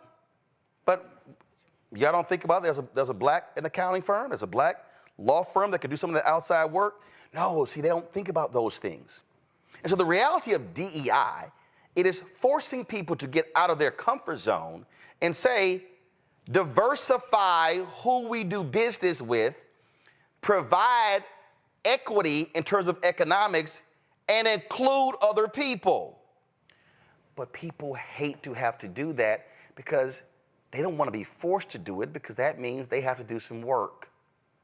That means they don't have to, that means they have to now go seek people. I remember Chris Rock complained about the lack of black people on Saturday Night Live. And he said, here's the problem. The white folks at SNL, they keep going to the same place, Second City in Chicago, or they're going to places in Canada. He said, y'all ain't going to the black comedy clubs. Y'all not going to hang out there. And so what he was saying is, if this is all you know, if you're at SNL, you're Lorne Michaels, and this is all you know, you don't even see all this talent over here. You don't even see all this talent over here, and that's the reality of why you have DEI programs. It's not about, oh, I'm hiring somebody who simply can't do it. But see, that's what the haters do. See, the haters love to frame this thing as, oh, they're not good enough. But you noticed, these white folks who criticize DEI, they never, ever seem to question incompetent white people, because they operate from the basis that they're naturally qualified. And they never assign their racial identity to them getting hired. So they'll say, well, we had to hire a black person. We had to hire a black lawyer. We had to hire that. But you hired all these white folks. What do they all have in common? That's what we're now seeing with the criticism of DEI. Plush play. And it's not just you. Over 900 studies have shown that DEI programs don't make the workplace better for minorities. In fact, it can actually make things worse because of the backlash effect. Yeah. Okay, so this is where I have a fundamental problem with what Charlamagne said there. Because this notion that, well, it makes it harder in the workplace because these people don't like it. I don't give a shit if they don't like it. I don't care. Because the fact of the matter is, it does matter. And when you listen to all of these haters, they're actually lying. This, folks, is from the Pew Research Center. You see, May 17th, 2023. Workplace diversity and equity and inclusion efforts, or DEI, a majority of Americans employed, 56%, say focusing on DEI at work is a good thing. 6 in 10 Americans, 61%, say their company or organization has policies that ensure fairness in hiring, pay, or promotion. 52% say they have trainings or meetings on DEI at work. Now, you start going through this, and the folks who have been interviewed, yes, look at this here. Relatively small share of workers place a lot of importance on diversity at their workplace. More than half of workers say their company or organization pays about the right amount of attention to increasing DEI. Women are more likely than men to value DEI at work. There are wide partisan differences in views of workplace DEI. 78% of Democratic and Democratic-leaning workers say focusing on DEI at work is a good thing, compared with 30% of Republicans and Republican leaners. Now you understand. What is the Republican Party? It's a white party. President Herbert Hoover was a leader of what was called the Lily White movement, where Republicans who came out of the radical Republicans after the Civil War aligned with the KKK to suppress black people. It was called the Lily White movement. That's today's Republican Party. See, they hate all this DEI stuff. It's right there in the data. Only 30% of Republicans like it. So when you're watching Fox News and you're hearing conservative radio, all these digital sites, what you're hearing are people who are, oh my God, this DEI stuff is awful, because it lines up with actually their point of view. Because they don't actually want to see people like us actually move ahead. Press play. Dare from school, y'all remember Dare? Yeah. She said, woo. DEI training is like Dare for racism. And you all know how effective that was. I was sitting there going, oh shit, there's a ton of fun drugs I should try. I didn't even know about Molly. Thanks, Officer John. But the biggest failure of DEI is that the number of black people in power at big companies is basically the same as it was 5 years ago. In fact, maybe the only thing that DEI has accomplished is giving racist white people cover to be openly racist. Now, again, this is where Charlamagne's wrong. Here are the number of African Americans who are now CEOs of Fortune 500 companies. There are 9. Now, first of all, I said Fortune 500 companies, so we ain't talking a huge amount. But the reality is, just 5 years ago, a few years ago, there were 5. Okay? So what you are seeing, the progress. Now, here's the issue. The problem that you see, and the Executive Leadership Council, the group of black corporate leaders, they've dealt with this, is that for many of these leaders who are black people who are in corporate America, the problem is, when they get to 55, 58, they're being moved out. And so they're still hitting a ceiling. That is a fundamental problem that we are seeing. But that means when we're talking about DEI, you're going to have white folks who make it a priority. I'm going to unpack that in a second. Press play. DEI breeds complacency, Dana, and complacency kills. We're going to have doctors who don't know how to perform heart surgery, and we're going to have planes that are falling out of the sky. Boeing recently bragged not about being the best in the business, but about surpassing its diversity quotas. Oh, goody. But then, not so good, a door flying off one of Boeing's 737 Supermaxes. I'm sorry, if I see a black pilot, I'm going to be like, boy, I hope he's qualified.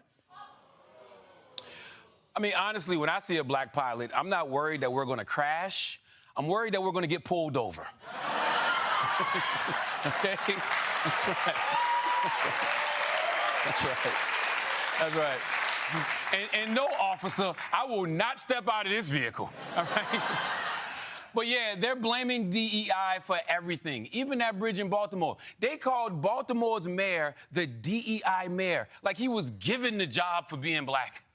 Then they said the shipping company was too focused on DEI instead of safety. But almost the entire leadership of the company is white. No black people, right? If anything, the Baltimore mayor, he should have been the one to make it racist. Just come out like, these crackers knocked down my bridge, okay? All right? And one of y'all crackers better pay for it, okay? And honestly, I'm not surprised these programs didn't work. And here's why. It's just corporate PR. They want good vibes. And also, they want to cover their ass, okay? Did you know that if a company gets sued for civil rights violations, just having a DEI program will be counted as evidence in their favor, even if the program doesn't do shit, okay? It's the I have a black friend of the legal system, all right? We don't need corporate DEI. Yes, we want diversity and equity and inclusion, but we don't want it from Vaseline. Although I'm not going to front, Vaseline has been there for the black community. Respect, okay? All right? That's right. Moisturized, okay? Look, man, real DEI is only going to come from black leadership. I don't know how to do it because I'm not a black leader, but I do know how to tell if it's working. Just keep an eye on right-wing media. The more they're freaking out, the more progress we're making. Okay, this is where Charlamagne is flat out wrong. So when he says that we don't need DEI from corporate America, it's not true. And he says it's going to come from black people. Here's the problem with that. Put the graphic back up. There are only 9 black CEOs of Fortune 500 companies. That means that there are 491 non-black CEOs of Fortune 500 company. The reality is you are going to need white people who actually believe in diversity, equity, and inclusion for that to happen. And there are examples. Al Newharth, he was the founder of USA Today. Al Newharth grew up in South Dakota. He did not grow up around a lot of black people. But Al Newharth understood the value of diversity. So when Al Newharth was the CEO of Gannett, he made a declaration that Gannett was going to be the leading company in America when it came to the issue of diversity. I had a syndicated column with Creator Syndicate. And when Al Newharth died in 1989, this here is exactly what I wrote. Quote, his obituary in the New York Times read, in an industry long dominated by white men, Mr. Newharth led the way in the hiring and promotion of women and minorities, tying compensation to hiring goals. By 1988, the proportion of minorities in Gannett newsrooms was 47% higher than the national average. Women accounted for nearly 40% of the company's managers, professionals, technicians, and sales agents, and an unheard of quarter of its newspaper publishers. In Al Newhart's book, Confession of an SOB, he actually wrote that when he launched this particular initiative, that people were angry. Folks were upset with him. And he said point blank, if any of y'all have a problem with me tying your bonuses to your diversity numbers, you're free to leave the company. And guess what? A lot did. But you know what happened? You saw an explosion of black people, Hispanics, white women, and others who became publishers, news directors, managing editors, general managers of media company. And guess what that did? That forced all the other media companies to go, damn, we about to lose our minority talent, so we now got to change our programs. So guess what happened? Knight Ridder, Cox, and the others began to change. The problem is we didn't have enough Al Newharts in media to change the industry. He was by himself. As another example, John Landgraf. John Landgraf is the CEO of FX, the cable network. Now, you've seen many of those programs. You've seen Donald Glover's show, Atlanta, shows along those lines. Well, guess what? John Landgraf sat there and looked at his shows. And he then began to say, wait a minute, we got a problem. It's too many white guys. It's too many white directors. It's too many white showrunners. It's too many white writers. We can't tell different stories by keep hiring white folks. He was quoted saying, listen, I like my white guys. This is not going to work. So in 2016, John Landgraf sent out an email to his entire network and said, this has to change. In 2021, check this out. Nearly half of all episodes on FX were directed by people of color. Women were 35% of those who directed those episodes. But it wasn't just directors. And listen to this, quote, truthfully, I'm not proud of fact it took me so long to take concerted action on inclusiveness. He said, hold on one second. He said, because he had been running the network at that time for 15 years. It's heartening to see our industry fully commit to meaningful, measurable, and permanent change. He said, when FX was radically over-indexing in one race and gender, we were by definition overlooking talent. When we started looking for talent in every segment of our population, our shows got better. When you're in the talent business, diversity is good for business. Now, that's why Charlamagne is wrong. The reality is, black folks ain't running these joints. We're not running these companies. Now, we may push folks, you may have a few folks in there, but you need operational leaders. Jonathan Rogers, who was the first CEO of TV One. When Jonathan Rogers joined the board of Comcast, I was like, yo, that's awesome. He's like, not really. I was like, hold up. Now, y'all, Jonathan was on the board of Procter & Gamble.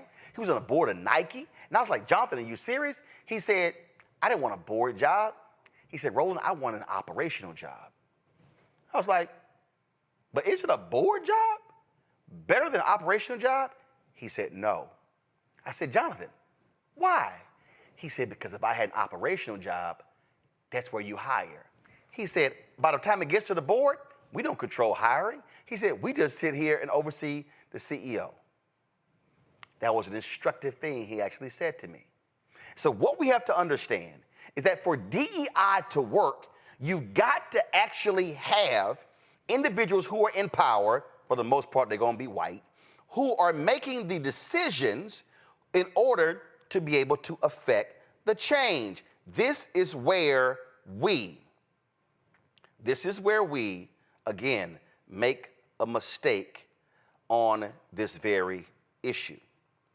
And so, Mark Cuban, he's been very much talking about a lot of these issues. He's been focusing on a lot of these issues. And so I sent Mark Cuban, don't pull it up yet, I sent Mark Cuban an email to get his particular thoughts. And I wanted to get him on the show because he's been going back and forth against Christopher Rufo, against Elon Musk, slamming them on this issue of diversity. I mean, he's been swinging on them. And so I sent Mark an email, and I said, hey, we'd love to have you on the show, but if you can't come on the show, share me some thoughts. And so this is the email that Mark Cuban, of course, owner of the Mavericks, well, he sold the team, but this is what he sent me back. He said, Roland, he said, look at the top 10 market cap companies. All have DEI programs, even Tesla. 3 of the top 4 are run by people of color. The other, Apple, by a gay man. All make DEI a priority. My general position is that I believe DEI is really good for business. People trust people who look like them. They want to do business with them. But to me, it's not about hiring heads of DEI and creating a bureaucracy or doing commercials like Charlamagne CTG criticized. It's about following good DEI business principles. Diversity is looking for great people where others don't. There are a lot of smart people that are ignored for jobs. Find them where others aren't looking. Equity is where the right goes nuts. They think it's about quotas and making sure no one has an advantage or can succeed beyond anyone else. Equity is putting your employees in a position to succeed. That's it. Training, support, etc. If you hire someone smart, no matter what they look like, give them the tools to make you more successful. Inclusion, make people feel good about themselves at work. That's just smart business. He is right. We need more black leaders. But when you are only 8% of the white-collar workforce, it takes time. And he contradicted himself. Can racists freak out any more than they are now? Everything is about DEI, which is another way of saying people of color aren't qualified. They can't do the job. They only get it because of DEI. Look at the people that work for you. Where do you recruit? How do you put your employees in a position to succeed? How do you make people who are different feel included? You have been an entrepreneur for a long time. Talk about your business and your experience. You don't have to have a DEI program to practice DEI. You just have to run your business the right way and set standards for how people are treated. And folks, right there, the fundamental issue with DEI programs as to how they are set up right now is that they are performative because the leaders are not serious. The leaders are not taking proactive decisions. The leaders are not sitting here going, wait a minute, who has all of our outside legal work and our accounting work? We're spending money on catering. Do we have any black caterers? We spend how much money on flowers for the office? Are we using any black florists? We spend money on audiovisual. Are we using any black audiovisual companies? How much of our money is going to spend on advertising? Oh, the ad agency we're using, are they diverse? Oh, we're not going to spend our money with lily white ad agencies. Oh, y'all see how that works? That's what a leader does. So you can't have white folks over here talking about pull yourself up by your bootstrap, why y'all can't get ahead, why you're always begging the government for money. But then over here, we're frozen out of jobs, we're frozen out of contracts, and frozen out of opportunities, and then you complain about DEI. So what I need folks to understand, and again, it was a comedy segment, and it was 5.5 minutes. I've already gone 38 minutes. But the reality when we talk about what's happening with DEI, these white racists and these haters, they are trying to attack everything that is positioning black people where we are today. They're suing the Fearless Fund. They're targeting every program in corporate America. They're targeting law firms. You name it, that's what they're doing. Because of this, and I wrote about it, and y'all, everything you're seeing I called, it's white fear. They now have to compete. And so what they don't like is, wait a minute, y'all now recruiting at HBCUs? Oh, no. They're not smart enough. See, they couldn't get into our schools, so therefore they had to go to those schools. Oh, yeah. You see what happens when they come out of these high schools and they come to our schools and they're on academic probation their first or second year? But those same people don't want to confront the economic inequality at those high schools, then those junior highs, then the elementary schools. Oh, then you don't want to confront the economic inequality that's happening in those neighborhoods. Oh, then you don't want to confront the economic inequality that those parents went through. Damn, then you don't want to confront the economic inequality that those grandparents went through. See, it's real easy to act like we're all running from the same mark and running a race when we all know that's not the case. And so the attacks on DEI, they are absolutely anti-blackness. The problem with corporate America is that there are too many white folks in corporate America who are playing games when it comes to DEI. They're handing out DEI jobs and the people have no budgets. They got no P&L responsibility. And the leadership of the companies, it's not a priority. In order for DEI to truly be effective in America, we're gonna need 1,000 Al Newharts. And we're gonna need 1,000 John Landgrafs. We're gonna need white executives, white men, white women to actually be honest about their failures when it comes to leading. That was what has to happen. So if you're breaking down this segment and you are, oh my goodness, what went on here? This is the whole deal. To corporate America, stop being performative. That's why we in the Black-owned media collective, that's why we challenge General Motors. That's why we challenge McDonald's. That's why we challenge these companies. And you know what happened? Target was like, oh, we're gonna spend $2 billion with black companies. All of a sudden, Group M announced 30 or 40 of their companies, some named, a lot not. They're gonna spend at least 2% of their ad budgets with black-owned media. We're still waiting because we haven't gotten any money from Group M here at the Black Star Network. And I've been meeting with them for a very long time, 3 years. We've gotten zero. I've been meeting with Publicis for the past several weeks because we got the runaround from Publicis for 3 years. And we're finally meeting with chief investment officers. I met with OMD after getting the runaround, met last year, a CIO left, so now we're trying to meet with their chief investment officer. There are other ad agencies we're trying to reach as well. So here's the deal. You can't tell black people, well, you're not building your business. Well, if I can't get the contract. Well, you need access to capital. Well, no, I ain't got no debt. I can look right now. I got money in the bank, so I need contracts. I can't grow my business. I can't hire more people if I don't have contracts. See, if we talk about the reality of DEI, nothing is going to change as long as you have scared, timid, weak, impotent, white corporate leaders who are unwilling to look their friends, their country club pals, and their family members in the eye and say, a lot of the shit that comes out of your mouth is racist.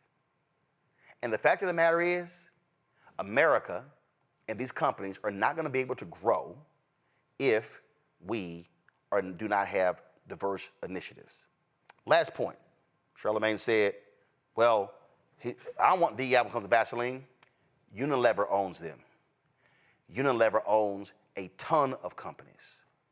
Unilever owns a ton of companies where we as black folks buy products.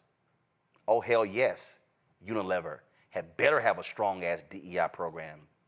And Unilever and Clorox and Procter & Gamble and Apple and all of these companies need to be spending money with black-owned media, need to be spending money with black law firms, need to be spending money with black accounting firms, need to be spending money with black engineering firms, need to be spending money with African Americans up and down their business diversity list. Not supplier diversity, business diversity. What we're seeing with the attacks of DEI are from, frankly, scared white people who don't want to confront systemic racism in corporate America.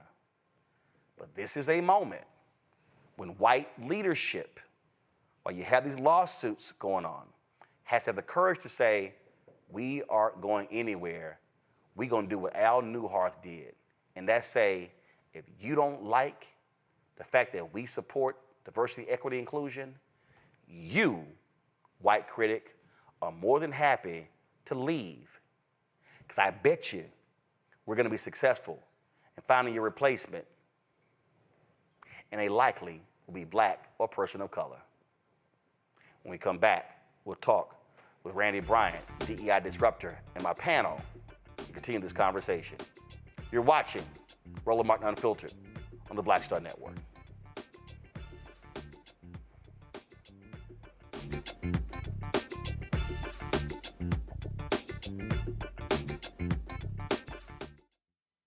When you talk about blackness and what happens in black culture, we're about covering these things that matter to us, speaking to our issues and concerns. This is a genuine people-powered movement. There's a lot of stuff that we're not getting. You get it, and you spread the word. We wish to plead our own cause. Too long have others spoken for us. We cannot tell our own story if we can't pay for it. This is about covering us. Invest in black-owned media. Your dollars matter. We don't have to keep asking them to cover our stuff. So please support us in what we do, folks. We want to hit 2,000 people, $50 this month, raise $100,000. We're behind 100,000, so we want to hit that. Y'all money makes this possible. Check some money orders. Go to P.O. Box 57196, Washington, D.C. 20037-0196. The Cash App is $RM Unfiltered. PayPal is R Martin Unfiltered. Venmo is RM Unfiltered. Zelle is Roland at RolandSMartin.com.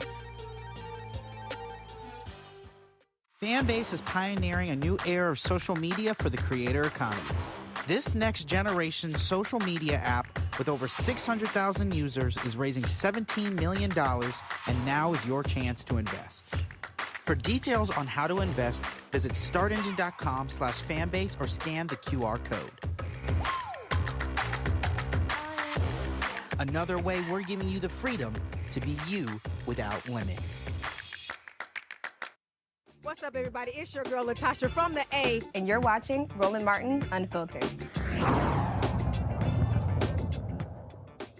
Joining us right now is DEI Disruptor, Randy Bryant. Randy, glad to have you. Normally she's on Tuesday, but she joins us now. Of course, we still have Matt, Kelly, and Michael as well. So, Randy, you're not saying destroy, get rid of, and obliterate DEI programs. But when you say DEI Disruptor, what do you mean?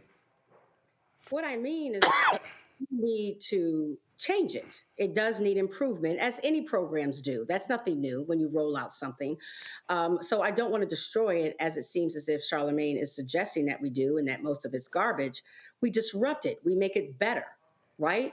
I think that the unfortunate part about what Charlamagne the God did is that he acts like DEI just came about. DEI has been around forever. IBM had its first affinity group for Black people back in 1968. Roosevelt passed bills to ensure that we could integrate the military for World War II. After A. Philip Randolph threatened a march of 250,000 Black people to come to D.C. Correct. The Equal Pay Act is 1963. That is DEI. So DEI did not come about when George Floyd was brutally murdered. DEI has been around forever, and we have made great progress and strides in DEI. The reason why Charlamagne probably is able to be on TV and have a voice is because of DEI, because there was a time that he would not have existed. He would not be able to have a voice. He would not be respected. So while we are not where we should be, right, and we have a lot of work to do, DEI has been a fantastic tool to make progress.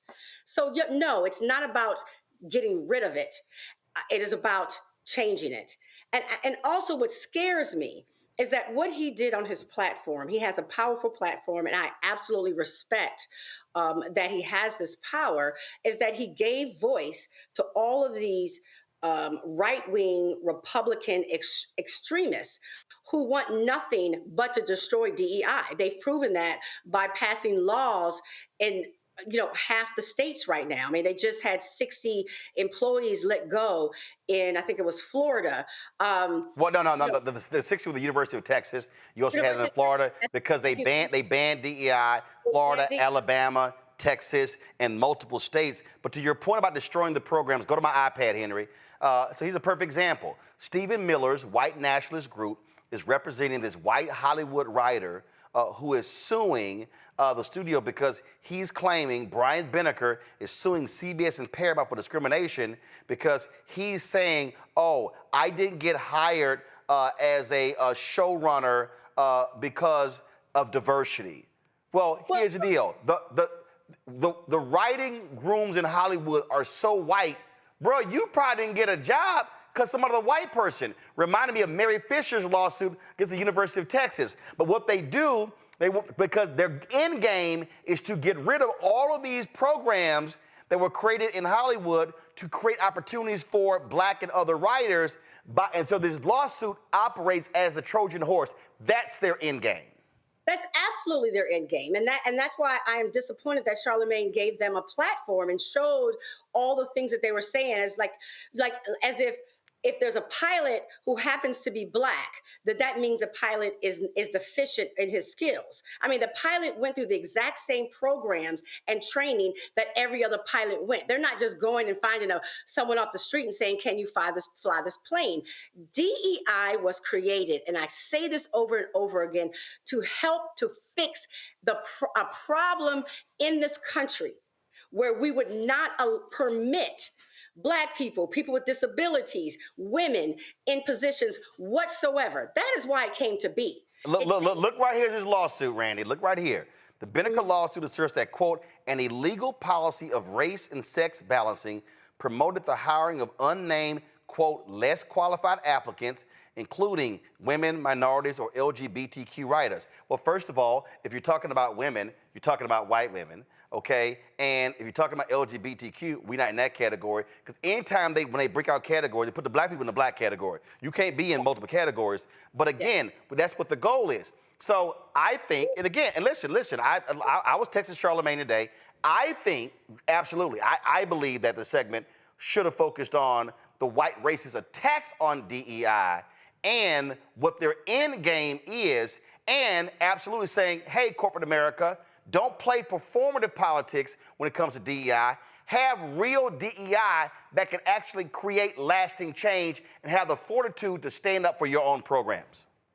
All of that. I mean, what I do, the reason why I changed my whole platform and became the DEI disruptor, I have, as of yesterday, actually, my company turned 23 years old.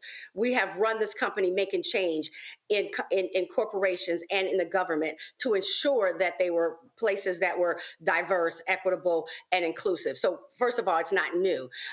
Secondly, the reason why I think it needs change is that some people, he's correct in that some people looked at it as something for public relations. Yep. It's very obvious when they do it. It's very obvious. We're not stupid people, but there are companies who are doing well and who have shown in their numbers that they are hiring and promoting. Man, because you started highlighting people. Who would you say, name a few companies that you know, you've been doing research, that are doing a great job that others should be following and emulating?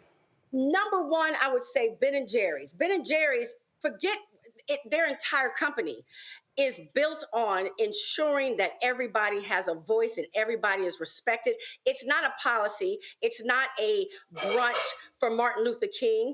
It is not just a training class. So when he stated the statistic about, does DEI programs make companies better?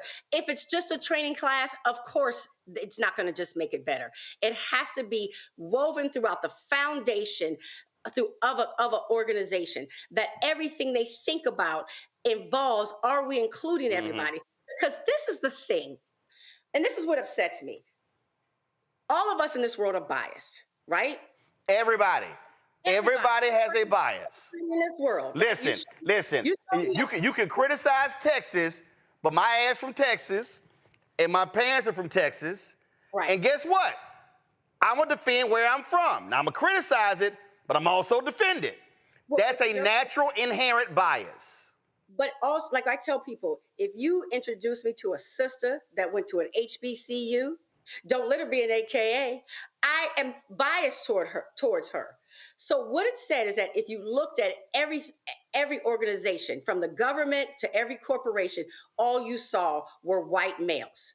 So they said, we can't just say, hi guys, you rich white men, could you do us a favor and maybe consider that there's some qualified candidates that are women, that are minorities, that are Black, that are gay? No, because they aren't going to do it. We have to say, we're going to put some things in place to help you fight, to help challenge your biases. Yep.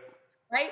That's all DEI is when they talk about hiring. It is not to hire unqualified people. It's to hire very qualified people. Well, but here's the deal, though. The word. But Randy, the word qualified is never used when discussing white people. They only use the qualified when it's talking about Black people, other people of color.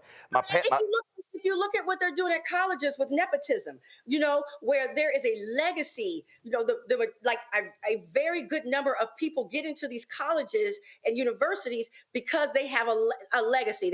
You ain't got to go to college. If you actually want to be a coach in the NFL, the best way to get one is have your daddy be a coach. They essentially hire their sons. Panelists got some questions. I'm going to go to Michael first. Michael, go. All right, Randy, this is a fantastic conversation here. I guess what I would ask is, how do we push forward the enhanced, more effective DEI programs at the corporate level? And the reason why I say that is because you have the attack on DEI right now. But also for a lot of African Americans, I would say, a lot of us may not be clear exactly on what DEI is. Okay, so how would we go about, maybe give us some tips on how we go about pushing forward effective programs with what we have now? We don't have more people like Roland was saying that we need right now, but what we have now, how can we push forward? Let me tell you something. I don't ever try to change people's hearts, but people do think and vote and conduct themselves with their dollars. If we say, a company like Tesla, and Elon Musk has made it very clear that he's not pro-Black, not pro-diversity, not pro-DEI, right? Stop buying his products. Damn Skippy. Stop buying a Tesla. Damn right. And let me tell you something. If we would take companies and we said, you know what, this company has no minorities on the board of directors. They have no Black people on their executive team. So we are not going to support them. They will not get our money. And you know how much spending money we have, power we have. They will all of a sudden. 1.6 trillion. They will all of a sudden become all about DEI. Where's that girl, Randy? We want to hire her. Money talks and bullshit walks. There you go. Right? Stop allowing people to just to take your money and you have not shown any allegiance to them. Like, when they say back, during the civil rights movement, don't shop where you can't be hired. Don't shop where you can't be hired. It's still the same principle. And also, just so folks understand and keep in mind, when you're sitting here watching, you're looking at all of these people on Fox News complaining about DEI. Guess who has a DEI initiative? Fox. News. Kelly, go. Kelly, go. Sure. So I don't necessarily have a question so much as just a thought that I'd like for you to expound upon, being the hypocrisy of what Charlamagne said as a whole, considering that he very likely got on The Daily Show because of some DEI initiative, the fact that he has a Breakfast Club show because of a DEI initiative, the fact that he sat on panels because of DEI initiatives, he's spoken about DEI initiatives in corporate spaces and how he's benefited from DEI initiatives. I am just tired of giving people platforms in which they have absolutely no concept of what is actually going on, and or in Charlamagne's case, willful cognitive dissonance regarding these issues just so that he can have sound bites that he can profit off of. Well, here's what I think, Randy. And again, my deal is, and that's why I walked through it. A lot of what Charlamagne said is correct. Performative, running of the ads, not taking it seriously. But again, where I disagree is saying we don't need it in corporate America. The reality is that's where the money at. That's where the job's at. And what we know is corporate America, that they can actually drive change. Let's be real clear. Corporate America, why did a lot of places integrate in the South? Because they saw that train coming and they were like, hey, we ain't trying to have them shut down our department stores. Damn it, integrate. You said it, money talks. And let's remind people, when corporate America pulled their money out of North Carolina with that transgender bathroom bill, they changed that damn law.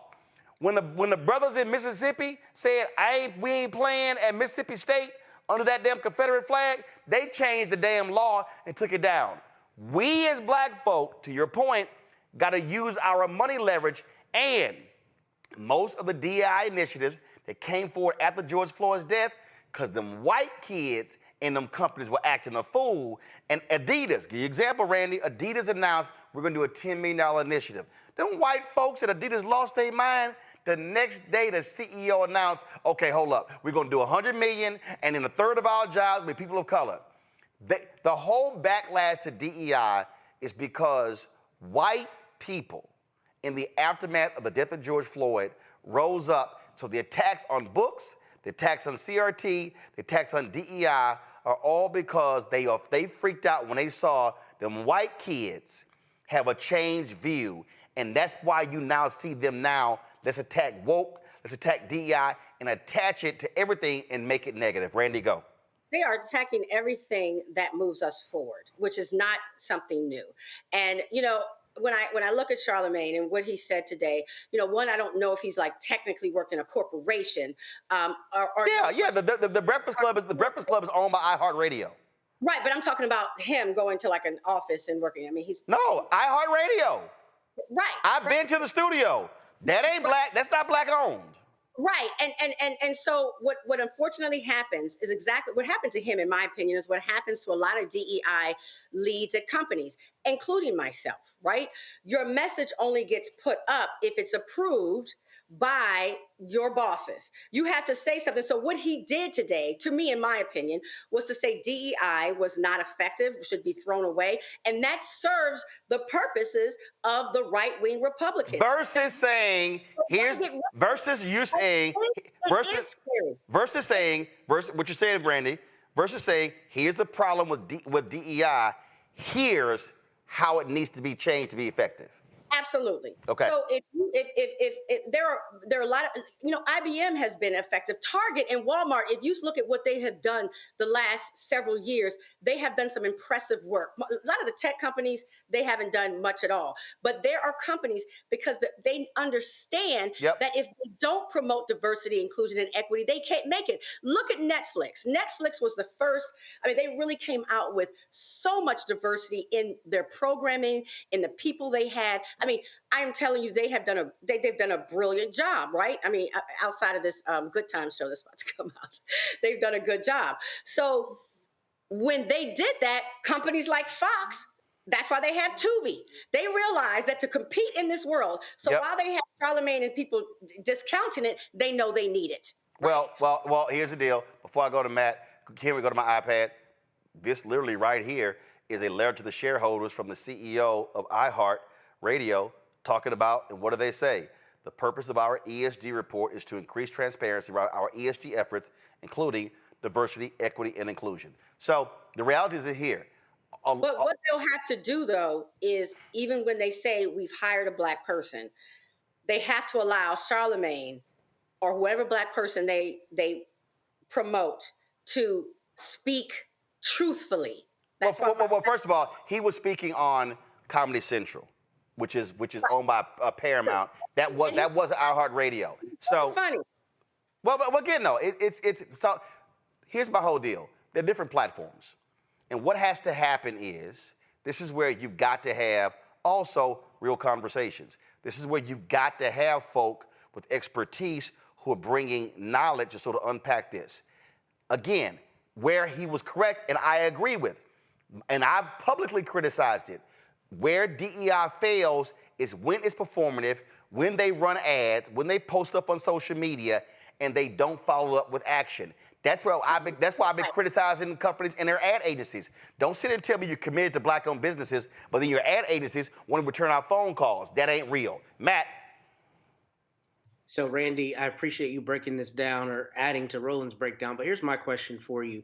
So many of the metrics that we use for the efficacy of DEI programs, we talk about the C-suite, but the reality is that's not representative of most people who would be benefited by DEI programs. So my question to you is, what examples have you seen of good policies, effective policies for your average person, your average viewer who's watching this, who would be greatly benefited if they went and applied for a job and knew they had a fairer chance of getting that job? We're not talking about the C-suite, because that's a very small percentage of people. So what have you seen that applies to more of us than that?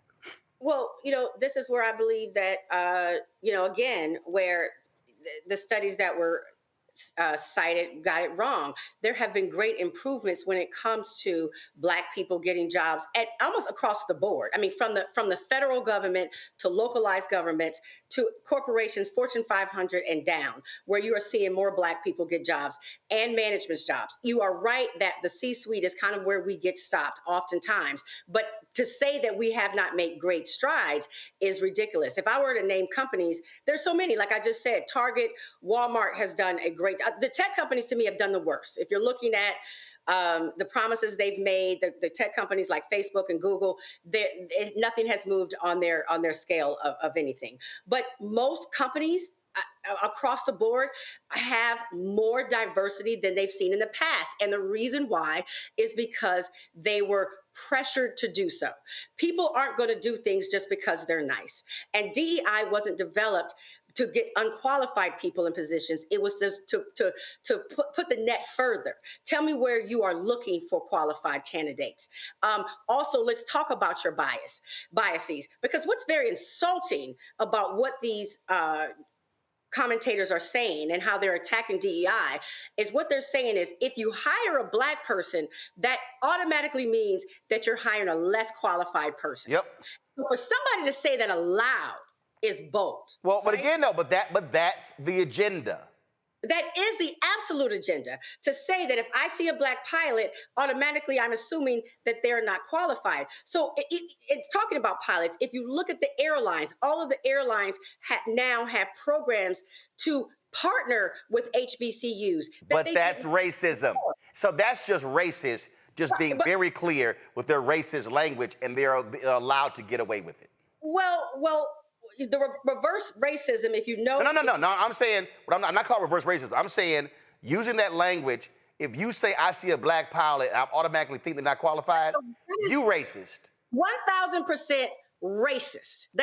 There is no ways around it that's racist. Okay, but the cosmetics companies, you look at people like Rihanna, who had to come out and with her Fenty company and say, there's no shades that match Black people. You got like five shades. I mean, there are major changes being made every day. Does it mean that there are a lot of companies that it's performative? No, of course they're being performative. But I would tell you something. If Black people become active and call these companies out, I promise you that they will not be performative anymore. Let their stocks drop. Let their earnings drop. Let Black people say, we're not buying from them anymore, just as people have done with Starbucks recently. I promise you, all of a sudden, we all be getting calls like, and I'll add to that for Black people, don't fall for the okie doke if they go hire a black celebrity to do some commercials and think all is good. No, the notion is you got to go deeper and broader. I'm going to close it out with this here. This is the quote that Mark Cuban said. Look, the University of Texas fired 60 people who were in DEI jobs. Here's the deal. The university president, he didn't have to fire them. He could have shifted them to other areas. Where Cuban is correct, that if these programs are being targeted, go to my iPad. This is correct. You don't have to have a DEI program to practice DEI. You just have to run your business the right way and set standards for how people are treated. Here's the fact, Randy, and this is the last comment. If these companies were doing right by us, you wouldn't need DEI programs because you would be saying to your people, no, cast a wider net. The programs are a way to force folks to have to broaden the talent pool, have to recruit different places. And so to all the haters, if y'all don't want DEI, cool. Give folk an equal shot. But most of you white racists, especially all y'all on Fox News, y'all know the game, and you know it ain't an equal shot. Randy Bryant, we appreciate it. Thanks a lot. Folks, we come back.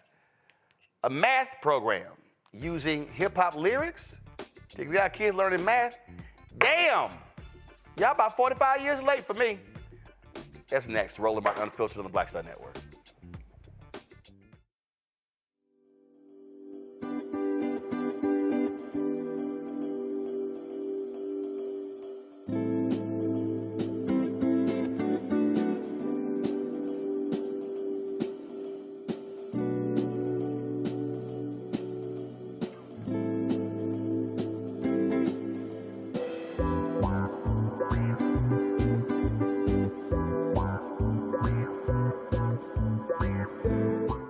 Fanbase is pioneering a new era of social media for the creator economy. This next generation social media app with over 600,000 users is raising $17 million, and now is your chance to invest. For details on how to invest, visit startengine.com/fanbase or scan the QR code. Another way we're giving you the freedom to be you without limits. As bad as Trump was, his economy was worse, and Black America felt it the most. He cut health insurance while giving tax breaks to the wealthy and big business. As president, I put money in pockets and capped the cost of insulin at $35 a month. There's a lot more to do, but we can do it together. This is Reggie Roth-Byford. You're watching Roland Martin, unfiltered, uncut, unplugged, and undamn believable. You hear me?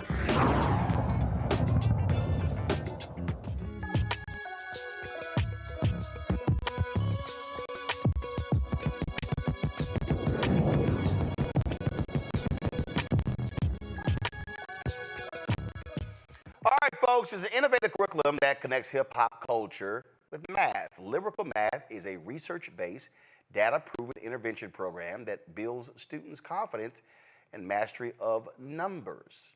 Lyrical Math uses hip-hop music to enhance basic math skill performance. Joining us now from Wilmington, Delaware, creators of Lyrical Math, Keziah and James Finney. Hey, folks, how y'all doing? How you doing? Good to see you. Yeah. What a lot of people don't realize is that when you think about, and why is it escaping me? Charter school. My goodness, it's gonna come to me in a second. Anyway, I'm gonna bring Take your time. This charter network. It got created because one of the co-founders heard all these black kids across the hall cheering and making all this noise, and he was like, "What the hell's going on?" And the black woman, her name was Harriet. I'm gonna pull up in a second. She was actually using music to teach these kids. Come on now, that's right. Education, and that literally forms the basis of this charter network. So this is, I mean, you utilize what you have to do. How did this start for y'all? What was the light switch that came on? What was it? Great question. Yeah, you mind if I take this? Go ahead. All right. So basically, I was in my undergrad, which was studio production, digital filmmaking, and I had to do a senior project. And so I was going to do a documentary, and then she was like, "No, don't do that. Don't do that. Do a math video." I said, "Math is boring. I mean, if we're going to do it, it got to be funny." So we made a comedic math video. It was 5 minutes and 20 seconds of her rapping. Actually, she was teaching a student who was just checked out. Right. We went over top. She was eating peanut butter and jelly sandwiches. Sleeping in class, all that. the whole nine. And so then at the end of the video, the teacher said, well, let me try it this way. And she rapped the lyrics. Right. And then she played the student. And she was like, oh, I'm getting it. And then she got it. It was called Adding Integers After School. Right. And so you were teaching at Chester Community Charter? Right. Chester Community Charter in Pennsylvania. Mm-hmm. And so then she said, do you mind if I use your video? Because I'm teaching integers to my group of students on Monday. So what happened? So I created a pre-test and a post-test for adding integers. Gave them the pre-test and then let them watch the 5-minute video, and then gave them the post-test. The data was crazy, Roland. Was so crazy. Like her worst class had a 61.7% increase in comprehension for adding. Wow. Yes. Off of 5 minutes. Yes. 5 minutes. Okay. So then how? I mean, like, what explains that? So music is a powerful recall tool, and so absolutely. In this particular case, we're talking about adding integers. It's simply 2 rules to adding integers, right? And so if the signs are the same, keep it, add that. If they're different, take the bigger one, subtract that. And so, I rapped the lyrics in the video, and then the students that were in my class, they were rapping the lyrics, and then I gave them the post test. They used the lyrics, and they passed the test. Right. And so, this was something I was doing in the classroom anyway. I was always, trying to keep the engagement with my students by teaching them through hip hop music. Right. And so by doing that, I was creating my own lyrics. The students, they were more engaged. I had a lot more fun. Classroom was just live. But once he used that as a senior project, and then we took the data, we looked at the data, it was like, wait a minute, hold on. So look, that night, I literally said to her that night, Roland, I said, how many people you want to help? And she said, as many people as we can. Right. And that's how we began creating Lyrical Math to where it is today. And again, it was. I mean, that is unique. I remember when Reverend Jeremiah Wright spoke at the Detroit NAACP Freedom Fund dinner in 2008. In his speech, he talked about how different Black people learn. Some are auditory, some learn based upon reading. So, for instance, my wife and I were raising my twin nieces. And what's crazy is that they're twins, but one of them, she learned better hearing. The other learned better her reading. And so one of the problems is that we don't actually assess how each child learns. And so we're just teaching one way and figure it out. You're talking about the multiple intelligences. Listen, yes, yeah. absolutely. And that is a huge problem that we're seeing in America education. Like that. Talk to him, Miss Finney. Talk to him. Go ahead. I know you already know. So that's just a big problem. Like there's the large amount of teachers are teaching a traditional style. Yes. Right. But considering the level of engagement that our students have, our children have, just with social media, the impact of music, you have to meet these students where they are. Yes. And if music is a way to reach them, you should use it. Absolutely. If engagement is a way to reach them, you should use higher levels of engagement. And so, what we did, we created this curriculum where we not only use music, but we also have culturally relevant pedagogy that we're applying to lyrical math. And so it's fun, it's engaging. I was going to say it's innovative. Absolutely. We literally intertwine hip hop culture with math. For one, we know hip hop culture is like the #1 genre in the world. Right. And for two, the science behind it is it promotes confidence. Exactly. Mm-hmm. So instead of having kids talking about I'm this, I'm that, faking it till you make it, you could talk about how dope you are with math and actually be dope with math. Yeah. And she got bars though, Roland. Like it's not corny. It's radio ready. You know what I mean? So here's a student workbook if we could show you. So this doesn't look like a typical math book, does it? No, not at all. So that's the lyrics page right there. The hell? I'm telling you right now, I never knew what the hell they were doing in math. Listen, I told my teachers, listen, I can count money, I can negotiate. I talked my way into a passing math grade in college. My verbal intellectual skills talked me into that grade. And I told him point blank, I said, say, man, listen, I said, look, I know how to count. I said, I know how to negotiate. I understand contracts. I said, but damn all this Pythagorean's theorem. I said, man, I ain't none of this stuff clicking in my head. And trust me, I've been proven right. Before I go to my panel, it was escaping me. Harriet Ball, she was actually at KIP. And that's actually how, what you see right here. She says right here, she died of a heart attack in 2011. She was 64 years old. And this is the Washington Post obit. She trained the KIP co-founders, David Levitt and Mike Feinberg, when they were novice members of the Teach for America program. She gave them a host of original songs, chants, and games to encourage learning. They took the name of their network from her most popular chant, which was, you gotta read, baby, read. You gotta read, baby, read. The more you read, the more you know, because knowledge is power, power is money, and I want it. And knowledge is power, that's the name KIP. And so so her method was using, what y'all talking about, her method of using music, that is the basis of the teaching curriculum of all KIP charter schools. I know. So let's question from the panelists. Let's see here. Michael claims he was highly successful at math in school. I still think he lying, but go ahead. Let's go, Mike. Come on, Mike. He obviously can't run a damn computer because his ass is on mute. See, that's the problem right there. He think he was so good at math, he don't know. Hold on, Roland. It's your computer. Hit the damn button. I can't control your mute button. He was just spitting formulas on I'm running through a 12-channel mix, Roland. No, I'm unmuted. Well, you might have 12 channels, but you didn't have one turned on. It's unmuted. I unmuted it. Okay. So, question for you. Now, I went up to pre-calculus in high school, and then I took calculus in college. But how far do you go with the math? So I know you're a middle school teacher now, Kazia. I think I'm pronouncing it correctly. Kazia. I'm sorry, Kazia. So do you do like trigonometry, calculus, geometry with your rap lyrics also? So basically, our math skills for lyrical math, we have a part 1 and a part 2. We cover math standards from 3rd through 8th grade. And so our goal is to address basic math skills. Our goal is to address basic math skills. And so we start off with multiplication and division, and then we jump into fractions, integers, geometry, conversions of length, volume. Give us some bars. Give us something. Give us some bars. Some bars. Okay, so here's something for adding fractions. You ready? I'm going to slow this down. I got to add these fractions. Break it down. Let me show them what's happening. Hold up. Let me make sure they had the same denominators. Then I'm going to get right back to adding. But I got to add these fractions. Break it down. Let me show them what's happening. Hold up. Let me make sure they had the same denominators. Then I'm going to get right back to adding. Oh, anytime my denominator's different.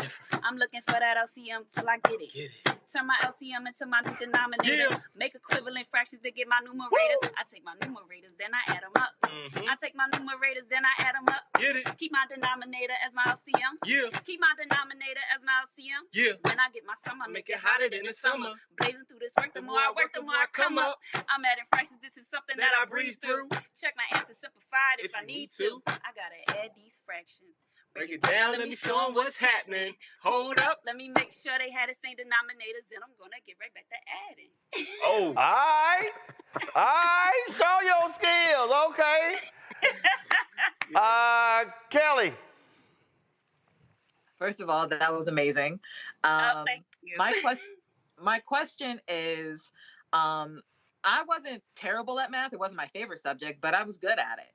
But my core thing was music, right? I come from a family of musicians. I sing myself, all of those things. And one thing that was actually drilled into my head is not just that math is music, but music is math. So my question to you is, are there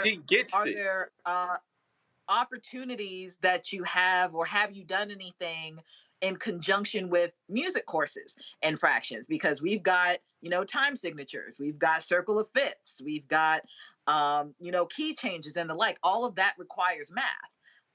Interesting. because you use all of those concepts in your music for math. Right, I'm just curious if you branch out beyond that and incorporate actual music classes in what you do. Not as of yet. Yeah, so we are solely focused at this point. Now, I have made songs for science because I'm also a certified science teacher. But right now we're focused so much on math, mainly because it's such an issue right now. I mean, the lack of comprehension that we have for basic math skills is scary. You know, across the country. Mm-hmm. And so, you know, not only did we previously have just general summer learning loss, but then now we have the pandemic learning loss on top of it. So you have a lot of students that are, say, in 5th grade, but they're actually 2 to 3 grade levels behind. Yep. They're in 5th grade, you know, and a lot of students are getting pushed along and pushed ahead, even though they actually are not mastering the skills. So talk about it. What does that look like? So what that looks like is you have students that probably are coming. A lot of students are coming home right now and they're on honor roll, and their parents are excited. They go to the honor roll assembly. They're like, "That's my baby." All right. You know, and everybody's excited. You know, a 5th grade child just got honor roll, but that 5th grade child might not be on grade level. Correct. Might not be on grade level. And we're in a lot of schools where that is the case. We had a group of 5th graders where about 90% of the class was actually on 2nd or 3rd grade level. Right. But those kids were getting honor roll. Because they were teaching them on? They were teaching them on the 2nd or 3rd grade level. Like, hey, if I give you a test and you pass it, then technically you have an A, right, on that test. But that's not necessarily saying that you have an A on a 5th grade level. Correct. Do you get what I'm saying? And so we're just very focused right now on closing this huge academic achievement gap. And in our community, you know, even beyond our community, it's just a huge issue. And, you know, it's going to catch up with society in a way that is going to be extremely alarming. It's already alarming. Right. So right now we're focused on math. Education needs a win in a major way. And so we need teachers like Miss Finney that break the mold. You know what I mean? To change the narrative, to get students engaged and excited about learning. Right. And she got the tools in her arsenal to do it. So that's why I'm rocking with her. Matt, what's your question? So I hate I had to go last because I wanted to tell y'all the whole segment. Y'all have the dopest energy by far. Just so I mean, y'all are just a beautiful couple, and it's dope how you support each other. And first off, kudos for that. But nonetheless, my question is, do you have a product? So like, I'm not anywhere near Delaware. I would love my children to be able to use this.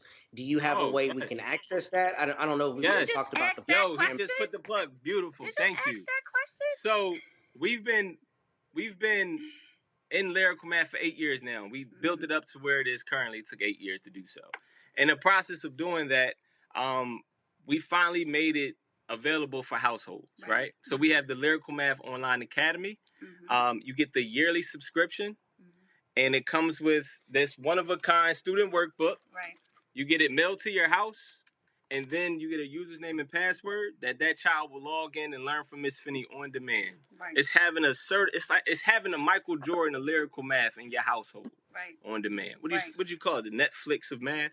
Yeah, it's like the Netflix of math. Pretty much. And so basically, you can be home and you can have your child, say you're making dinner, right? And you're like, you know, I need you to work on some math problems just to brush up on your basic math skills.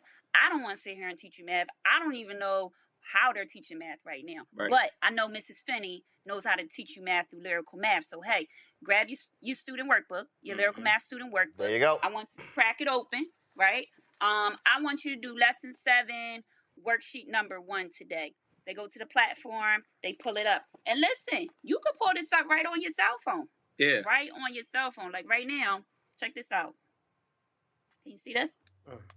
So this is our platform right here. So, you know, even with just a cell phone, check that out. So and then you push click play. here. Yep. That's page what? What's it say? 162? And y'all, she got the personality. She goofy. She silly. The kids are going to learn the math. Look, she takes the intimidation out of numbers. Go ahead, hype man. Who she is. Go ahead, hype man. But look, this is give him a raise. Give him a raise. right, you Right? know. Thank you, Roland. I appreciate you, brother. All right, I want y'all pull the graphic up again. I want y'all to know how to access. So this is social media right here. Lyrical Math on Facebook, at Lyrical Math on Twitter and Instagram. The website is lyricalmath.com. Yes. Also, lyricalmathonline.com. Yes. Lyrical Math is lyricalmath.com and lyricalmathonline.com? Yeah, lyricalmathonline.com is the academy. Yes. Gotcha. What's lyricalmath.com? That's our headquarters site. All right, cool. All right, so you got two. Lyricalmath.com, lyricalmathonline.com. Got it. All right, Keziah and James, we appreciate it. Thanks a bunch. Appreciate you, man. Thank you so much. Thank you for your work and all that you do. I appreciate it. All right. Folks, that's it for us. Let me thank Michael, Kelly, and Matt. I certainly appreciate y'all joining us on today's show. Thank you so very much. Michael, learn how to hit the mute button. If you're on mute, turn it back on. I'm not like, Roland. I mean. It's delayed. I did unmute it. No. There was no delay, Mike. Michael, you were talking, and we literally saw your lips moving and could not hear you. So. Hey, there was a delay. It was unmuted. Right. Okay. Signals know how to work technology. Well, you damn sure wasn't a good example. I'm just saying. All right, well, Kelly, why you over there sighing? We know how. Y'all got it. Also, A. Philip Randolph was a member of Phi Beta Sigma Fraternity Incorporated. I didn't get a chance. Why? We were so close. When Randy Bryant mentioned A. Philip Randolph, but just so people know, he was a member of Phi Beta Sigma Fraternity Incorporated. Yeah, but it needed that alpha to pull that March of Washington off. We were so close. I don't know why. March of Washington was originally A. Philip Randolph's idea. Guess what? It's a whole bunch of people have an idea, but they didn't pull it off. Well, he got Executive Order 8802 put in place by President Roosevelt to desegregate jobs in the Department of Defense for African Americans, which is why he called off the March on Washington the day before it was signed. That was June 1941. And thank goodness for them lawsuits filed by that alpha man, Thurgood Marshall. But you ain't gonna win this one. I mean, you ain't gonna win it, but just go ahead. But look, y'all got one or two.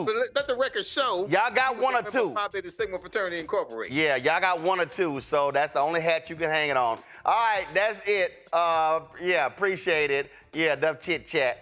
All right, Matt, Kelly, Michael, thanks a bunch. Let me shout out my Jack Yates High School. Y'all see I'm rocking my JY colors, and there's no coincidence that that's the colors of the show, because these colors of my high school. So, and in case y'all didn't understand that I knew where I was gonna be today, this literally was what they used to call me in high school. Y'all see that? That says Mr. TV. Just so y'all know, I was way ahead of the curve. All right, that's it, folks. Support us in what we do. Join the Bring the Funk Fan Club. Send your check and money order to P.O. Box 57196, Washington, D.C. 20037, 0196. Cash App, $RM Unfiltered. PayPal, R Martin Unfiltered. Venmo's RM Unfiltered. Zelle, Roland at RolandSMartin.com, Roland at RolandMartinUnfiltered.com. You can also, of course, download the Black Star Network app, Apple phone, Apple TV, Android TV, Roku, Amazon Fire TV, Xbox One, Samsung Smart TV. You can check our 24-hour streaming channel out. We're available on Amazon News. By going to Amazon Fire, you can tell Alexa to play news from the Black Star Network. Also, we're on Plex TV, Amazon Freevee, Amazon Prime Video. And be sure to get a copy of my book, White Fear, How the Browning of America is Making White Folks Lose Their Minds. Available at bookstores nationwide. Get the audio version on Audible. Y'all have a fantastic weekend. Good luck watching March Madness. Go South Carolina and Dawn Staley. Hope y'all have a great finish and finish undefeated and win the national championship. We got to bounce. Holla!